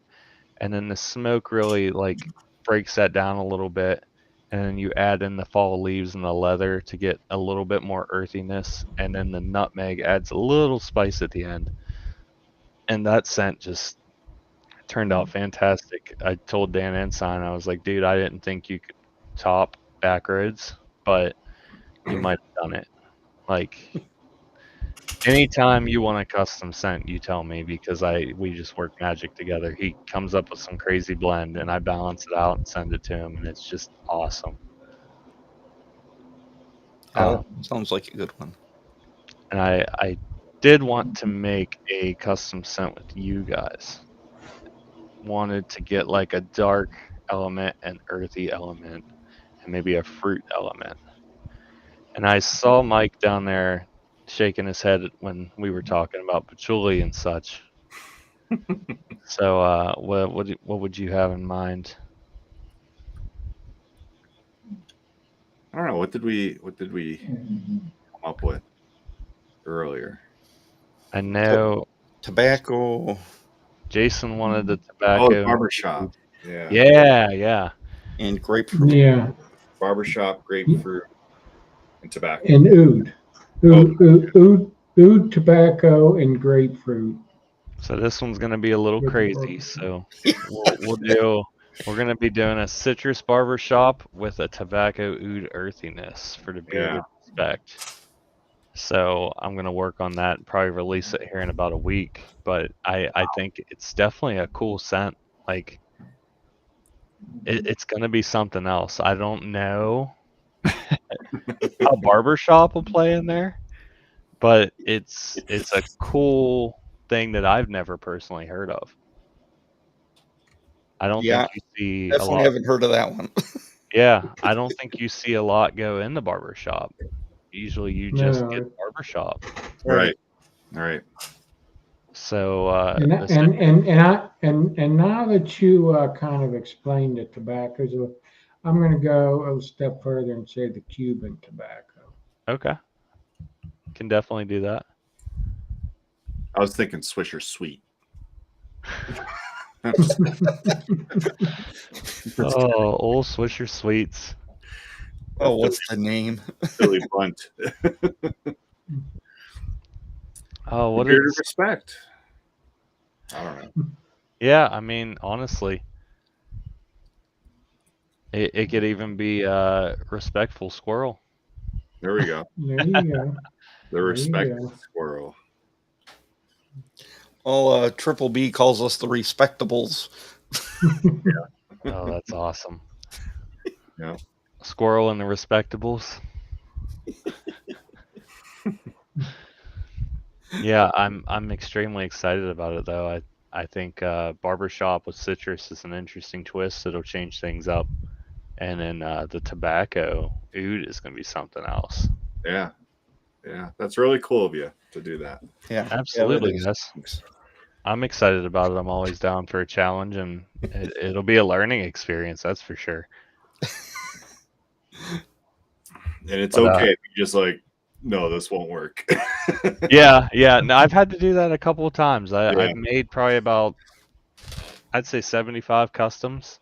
Wow. That's amazing. And I think I've only had 2 where I sent them to the customer and I was like, listen, I don't think this is that great, but I've tried everything and I want you to smell it and maybe you're into it, because sometimes there's a sentimental value to a customer wanting a custom scent. And like I might not like it, but that might trigger memories for them that bring happiness. So I've had some like that where I didn't think they were great, but they turned out good to that individual. But I definitely want to get the bottle out to you guys first and see what you think, and then we'll go from there. All right. And then you have colognes that you just let people pick a scent. Yeah. So that one there, I'm going to eventually work it in. Originally with colognes, I did limited amounts at a time because the bottles were expensive. I found some better bottles that actually are the ones you see there. and they're a bit more affordable, so I can order them more in bulk.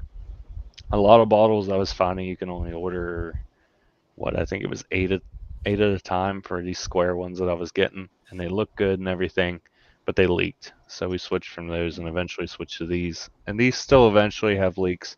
So I've worked around that and started using some thread tape, like plumber's tape. It works a bit better. But yeah, they just go in and type in what stuff they want. Clones have been pretty successful. Not everybody wants them, but some people it's a deal breaker. If there's no clone, they're not interested. It's a whole package thing. So it's pretty cool to be able to offer it. Oh, going back to that scent, Russ was asking exotic or birchwood oud. Which one? The Ichabod? No, for the respectable squirrel. Oh. I would probably use the Tom Ford oud. I think it'll bring a nice element that'll blend well with the barbershop. Yeah. It's got that nice heavy cologne feel that would, to me, I associate to a nice freshness. So I think it'll be a good one. I feel bad because at one point I was trying to keep up with the comments. And there have been so many comments. Oh, yeah. Oh, yeah. We just try and do the best we can. Yeah, absolutely. I got to give it to you guys because you guys are listening, different answers, and you're putting the comments down there for highlights. And I'm blown away. I know there's 3 of you, and it's awesome, this thing you guys got going, but it's got to be challenging.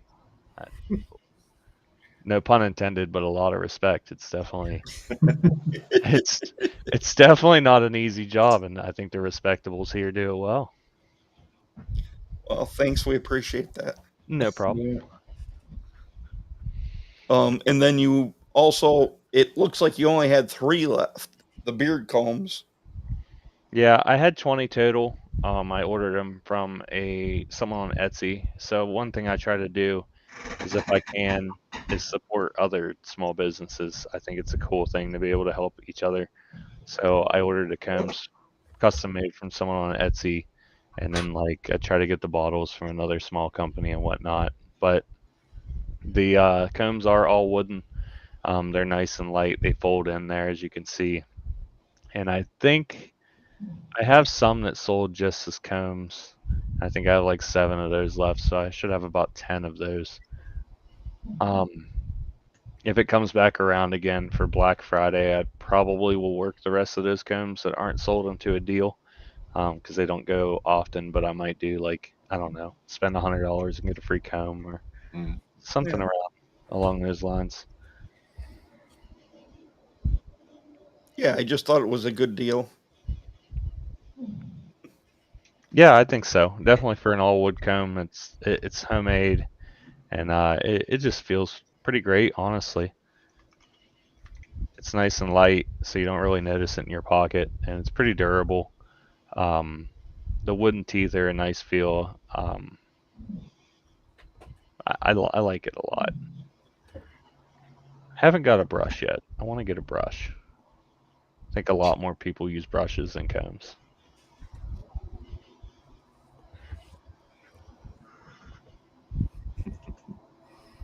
We need to get you, you could see it in my mirror, but we need to get you one of these nano leaf lights. Oh, wow. These things are neat. So they're little light panels. You could program them to do whatever. They react to sound or whatever. I just have them cycle through rainbow. But they're a neat little product. You just basically stick the shapes to the wall. Okay. Interesting. Yeah, I definitely need to work on that. Jason's got a great background. It must be the reflection. Oh, yeah. So this is the shared office makeup room. So she's got all her makeup stuff back there. She has 2 desks. She's got a little gaming desk around the corner behind the printer, and then she's got the makeup desk, and it's a full LED mirror with like a magnifying thing. It's way too advanced for my taste. I just need a mirror and a brush and some oil. Yeah, guys are normally simple Yeah, we are. for the most part. We're strange creatures. It's funny because every once in a while you see that image of like, this makes a guy happy, and it's crazy, and it's just a TV on the floor, a game console or something. Like, oh, we really are just that simple.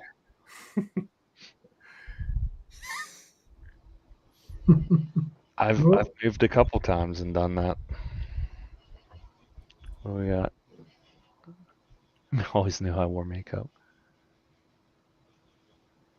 Billiard Squirrel. What?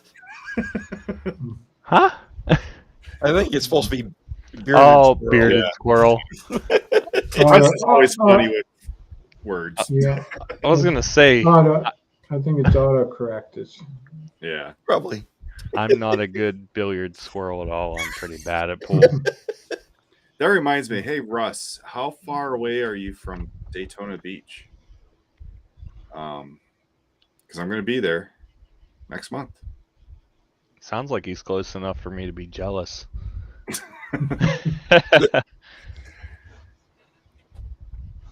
I am pretty happy. I think I'm like, night, Daryl. Thanks for stopping by, Daryl.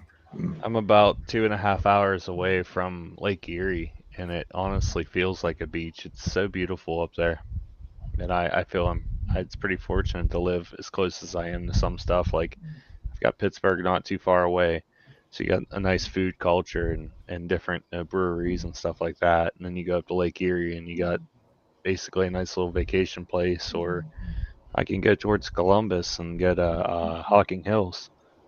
So What is it up in Lake Erie, like Presque Island? You ever been up there? I haven't. Presque- I want to go Presque- there, and I want to go to Put-in Bay. I heard Put-in Bay is really cool. It's honestly not much. There's a couple good food places, but it's just kind of a nice place to relax and, like, you sit by the water and everything. There's a about whole lot of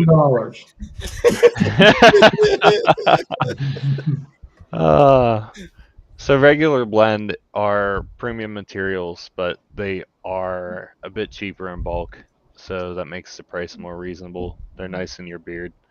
They're a nice starter everyday blend, and then your ultra premium blend is just your superior softness, great feel, and then as Mike mentioned, definitely some volume that you get from the bird oils.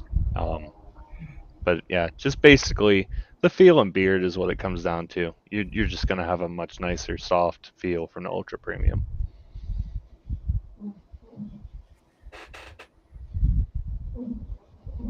So Russ is on the west central coast. I don't know. I don't know how far that is from Daytona. I know Daytona's on the east coast, but Oh, he's West Central. He's like, is that like Tampa? I don't know. Yeah. Probably close. I think I heard he was closer to Tampa than. So I don't know. In Pittsburgh. Chief is like, come see me. We gotta feed him pizza if he swings by. Cold cheese Look, pizza. Eat the cold cheese. You guys can come see me in Pittsburgh. That works.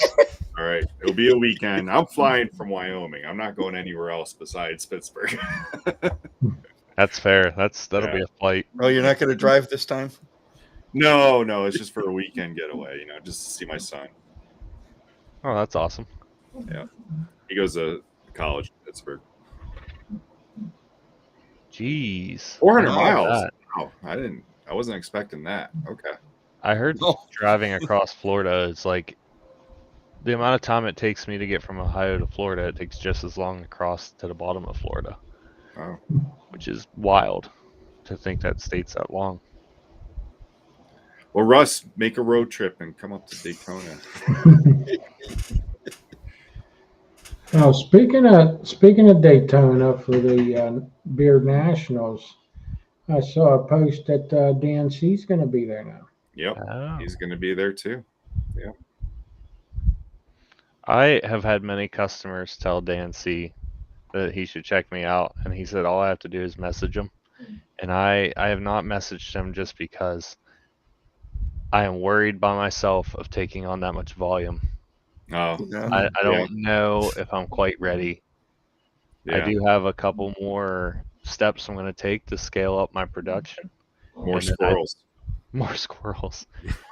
Once I buy a few more different things to ease the process, I think I'm going to reach out to him, and that'll be pretty cool. Because I know he's known for customs also. Yeah. James Hansen says Tampa to Daytona is 139 miles. I don't know what map you guys are using. It depends how fast you're driving, coming from a fellow car guy myself. If you're not afraid to go to jail, you can get places really fast. Right. No, you got another guy trying to work for you. There we go. Who's Kilted. that? Oh yeah, that's Father and son team there. Chief's son. Yeah. Yeah. See, there's going to be so many guns involved with those two. Will there be a dress code? Like, can you wear kilts? Oh, what do we got? 139. 139 miles. He was Russ, going there and back a few Russ. times. It's not that far, Russ. James, are you going to come to the Daytona? James Hansen, come on up to Daytona. Be cool to meet as many people as I can. I personally can't wait to go full time and be able to go to these things to where, like, if I'm full time Bearded Squirrel, I can go to this stuff. It'll be Right. You know, business trips. Yeah. Yeah, we just did a really cool one in Nashville last month. Oh yeah. That was a lot of fun. And yeah, Jason, you can go into Daytona. I got when I told my wife, told Amanda after what you said last week, she goes, "Oh, well, try to find out as soon as you can." Well, it was kind of obvious the situation didn't happen, so right. So yeah, I got to hit her up again and see for sure if we're going or not. Yeah, I heard Nashville's amazing, but I also heard that I believe it's Gatlinburg, Tennessee. Oh yeah. Yeah. I hear it's beautiful down there. I've never been. I'd like to go sometime. Yeah, I hear Gatlinburg is really nice. Like you said, beautiful. It's Nashville's Nashville's nice party too. place. Yeah. And Gatlinburg's the rent a cabin in the Smoky Mountains place. Oh well, that's cool. With And like then- amusement parks and Yeah, lots of what are they called? Go-karts. A lot of go-kart races. Oh, we have a couple of electric go-kart places, and they are the coolest thing I've ever ridden. Yeah. It's crazy that something can go that fast and be that small. And Dolly World is also in. Oh yeah. James Nationals is, I believe, November 4th. Yeah, it's that weekend, the first weekend. Yes, November 4th at the Peabody Auditorium, Daytona Beach, Florida. Mm-hmm. Is Mr. Peabody going to be there? I don't know. What's the Michael probably doesn't know who Mr. Peabody is. There was just a recent movie about him. Is that like a James Bond thing? Sherman and Mr. Peabody. Yeah, Oh. Sherman. Why do I know? Sherman? Like Sherman Tank? No. All right. Google it, you'll find out. way before my time. What's I'm the young guy. I have to ask because I know and now I feel weird. How old are you, Mike? Me? Yeah. I'm 48. Oh, okay. So I'm not that young, but I'm younger than these two. Not by much. personally 31 myself. Yeah. Yeah, you're the youngest one here. Listen though, once you cross 30, that's no joke. Oh, there you go. Oh, okay. So you've definitely seen them. I've seen that. I don't know who they are, but The dog is really smart. is the Yep. dog Mr. Peabody? Yeah. Okay. What is the biggest beard event you guys have been to? Out of curiosity, Nationals. In nationals. Wyoming. Yeah, Scott and I went to Nationals, and then Jason, the Nashville one, was his first beard competition. And that was pretty big. There was a lot of contestants there. Yeah. And I'm hoping The to go to biggest Detroit, one- which the- is supposed to be a pretty wild one. They have like The circus. biggest one that's in, the biggest one in my future is going to be when Worlds is in Pittsburgh. Yeah, World Yeah. Beard Mustache Championships. Hmm. But Next do we have a date on that? 2025, right? I think Yeah. so. It's going to be in June 2025. I gotta go to that. That's awesome. Absolutely. Yep. Yep. And it's sponsored by Mad Viking, I believe. Yeah, Mad Viking is. Yeah, I went to that. You guys had Hemp Wizard on, Mike Mhm. Wiseman. Oh yeah. Yeah. I went to that crazy party in that bar. It was something. Yeah. Yeah, that sounded like a good one.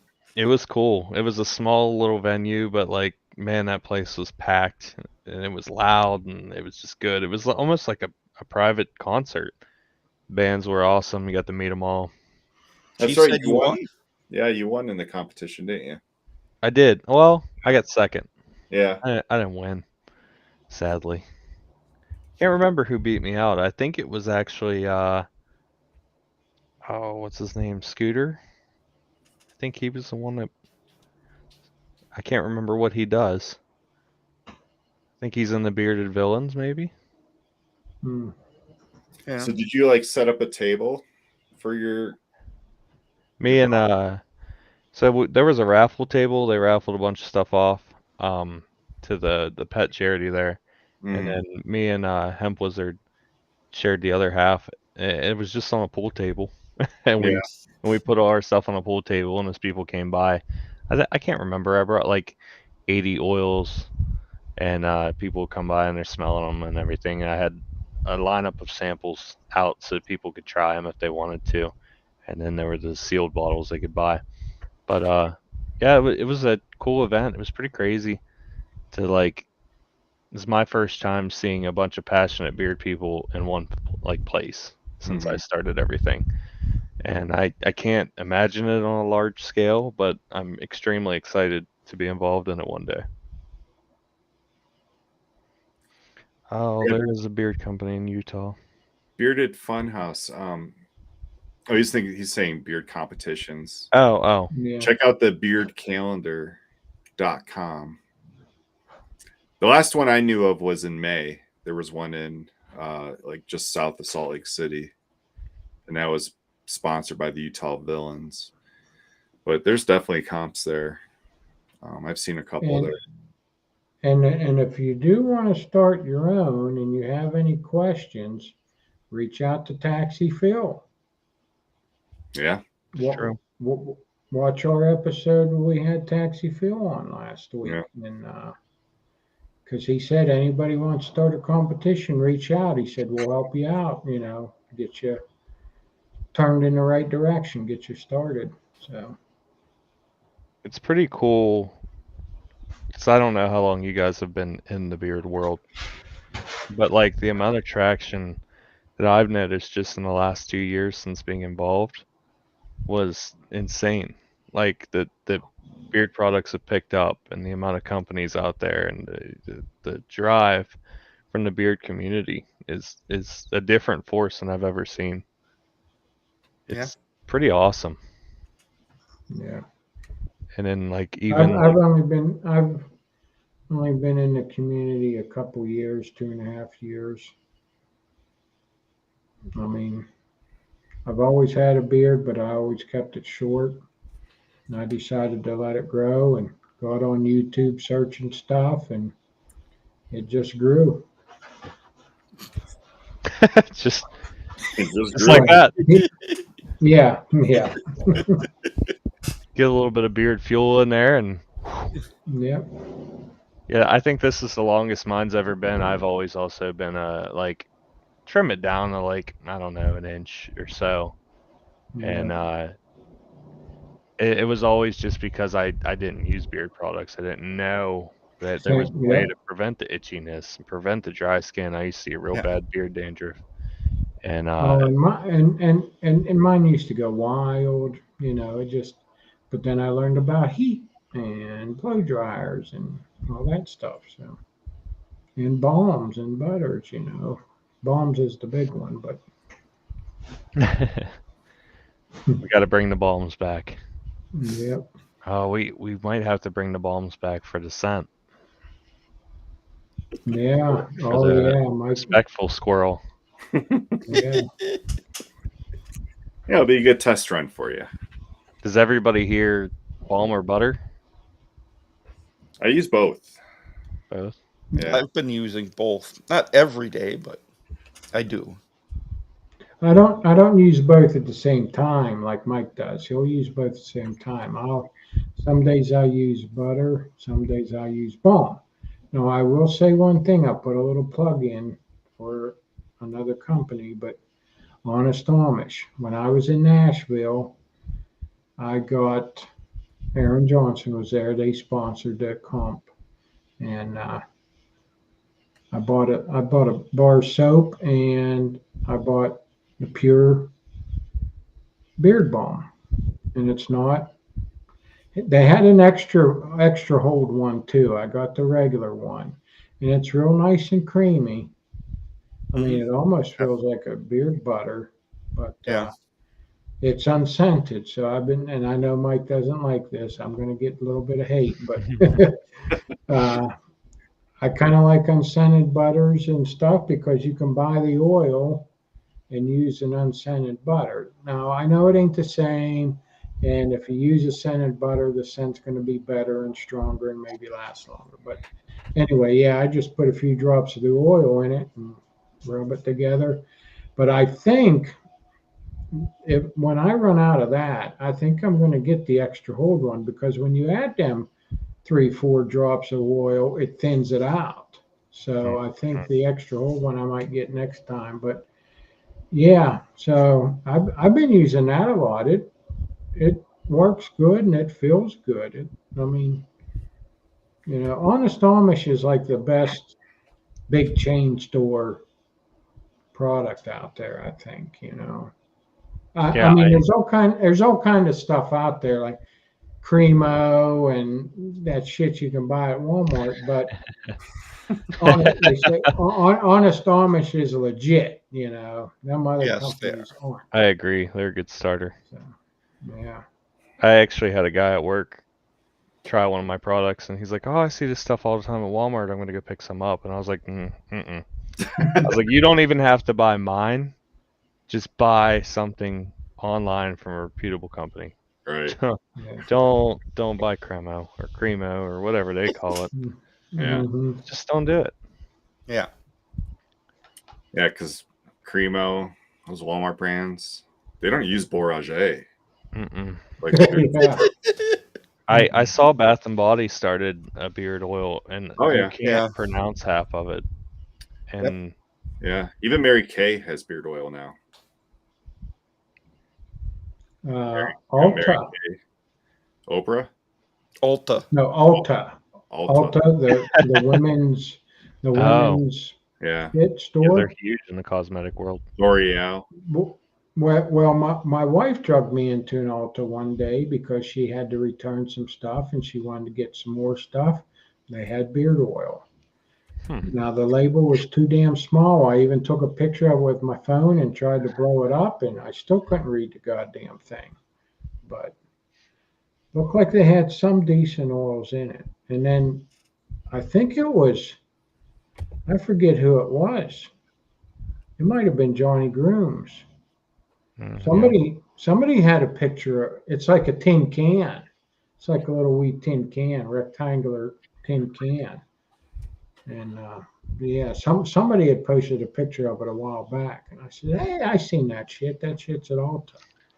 But yeah, There's definitely some cool packaging out there, but sometimes packaging isn't everything. Yeah. yeah, Like I've seen amazing labels that are beautiful, and then you get into the oil and you're like, oh, like it, like you wash your hands and they're still greasy. Yeah, what's in this, you know? yep.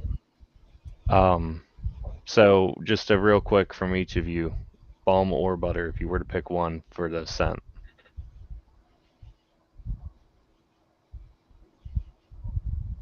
I know Mike's young and reckless in his 40s and he wants both.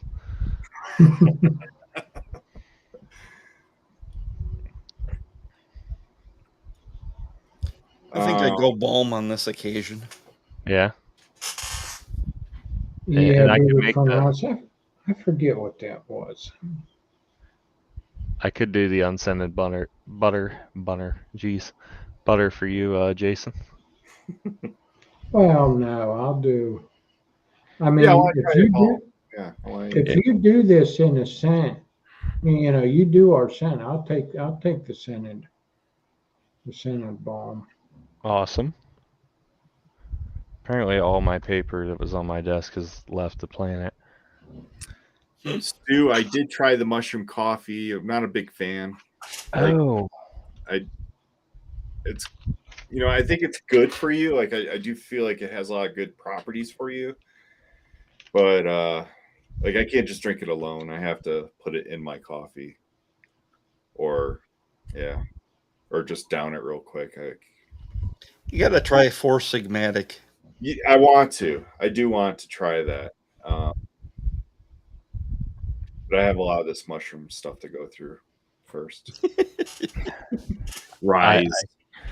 From Four Sigmatic, it's you can't even tell the difference. Yeah. I have been really curious about the coffee, the mushroom coffee. That's interesting that it came up. Yeah. Like it's supposed to be really good. Big Stu was asking me because I had talked about it like a few months ago. Christopher Bean coffee? No, I have not tried that. I don't think I've heard of that one. No. Yeah. I haven't. Where do you get that Dynamite? Is that like a small business or I don't I've never heard of it.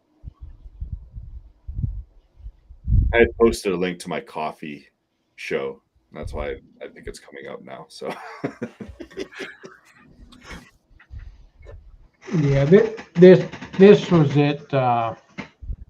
Bearded Funhouse. It wasn't a Jack Black. It was 1821. oh, that one. Okay. Yeah. I haven't heard good stuff about that. No. Like I said, I couldn't read it. And what's funny is like some of these companies that like get into these chains like that, when they list ingredients, they list the scientific name. Yeah. No, you don't know what it is anyhow. Recently learned about coffee from a customer of mine. They do Bakersfield Brewing out of California. They're a nonprofit. Some of your coffees that are flavored, they aren't flavored. The different beans from different parts of the world, depending on how you light roast them or dark roast them or whatever, bring out those flavor profiles. Mm-hmm. And it blew my mind because he's like, here, I'll send you this one. It's a blueberry vanilla chocolate and try it black. If you don't like black coffee, just at least try it and you can do whatever to it. And I was blown away. And I'm like, that's just coffee beans. He goes, yeah. It's Really? the roasting process and the temperature. There are a lot that do add fake or synthetic flavor, but if you get the right beans from the right place and roast them in certain ways, you can bring out flavor. Little thing I've learned. Huh. Got a lot of customers I chat with. I learn a lot of cool stuff. It's been pretty cool. I have to look into that. That's interesting. Yeah. I've found out in Tennessee that a lot of these companies, or coffee companies, they'll get the used bourbon barrels. Yeah. Mhm. Yep. That's good I like coffee. being with the coffee. Yeah, I think it's about 6 months ago I tried my first bourbon barrel coffee. Bearded Squirrel roasted coffee. I would feel bad selling. I would want to order it from them, but I would feel bad selling it if they're a nonprofit. It wouldn't feel right for me to sell, but they are the best coffee I personally had. I finally found a piece of paper. Scott, I have you for the balm. Jason, you were butter. No, I'm bomb. I'll take the Your bomb. balm. And Mike, Bomb. balm across the board. A lot of pressure there then. So we're gonna get that balm recipe going for sure. Yeah, I've been wanting to bring it back. It's definitely a staple to certain people with certain types of beards, and I personally get the flyaways, so I get it. Honestly, since I've been using, good. Are you gonna reuse your original formula, or are you gonna tweak it a little bit since it's been a while? I might tweak it. I might try to work some meadow foam in there, I think, instead of castor. Because the castor is in the butter to give it a little bit of thickness and weight. But with the wax of the balm, I think it'll be cool to work some meadow foam in there. I think that'll be a nice feel. And a nice universal blend per se. Sorry, multitasking. I'm not as good. Reading all the different stuff on the screen. Thanks, Kilted. Oh, that's fine. We're gonna wind down the show here. Yeah, I was gonna say it's been a long one. Yeah. Yeah. Yeah. I actually Just want to thank TJ for coming on and sharing all this information with us. It was a lot. I wasn't ready. I don't normally see you guys ask this many questions. Well, yeah, I talked more than I usually do too. Yeah. But it's been a fun show, and everybody, make sure you come back next Thursday. We'll be talking to Ron Wolick. Who? Who? You know who? I was pretty insulted last week.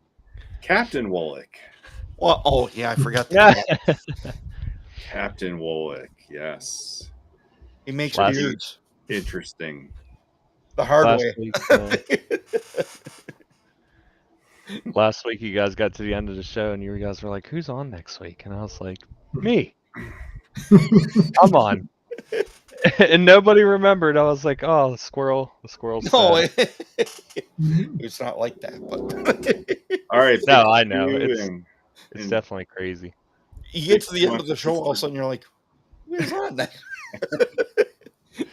Well, just like now, we got to the end of the show, and somebody was like, "Hey, we're at 2 hours," and I looked down at the time, and I'm like, "Oh wow, Yeah, they go fast. they do." Yeah. But we will catch everybody again next week at 9 p.m. Eastern. Thanks for being here. Those people that were here for Bearded Squirrel, you come back and watch these great gentlemen again. Do Thanks. it. Appreciate Sub. it. Definitely a great show. But Big Stu, President's Weekend, February. That's when I'll be in Pittsburgh. And Chief and TJ. Anyone that wants to come hang out. for sure. And Matt Foley, yeah, we'll have to put a thing out, have a meetup. Well, all right, good night, guys. All right, everyone. Good night.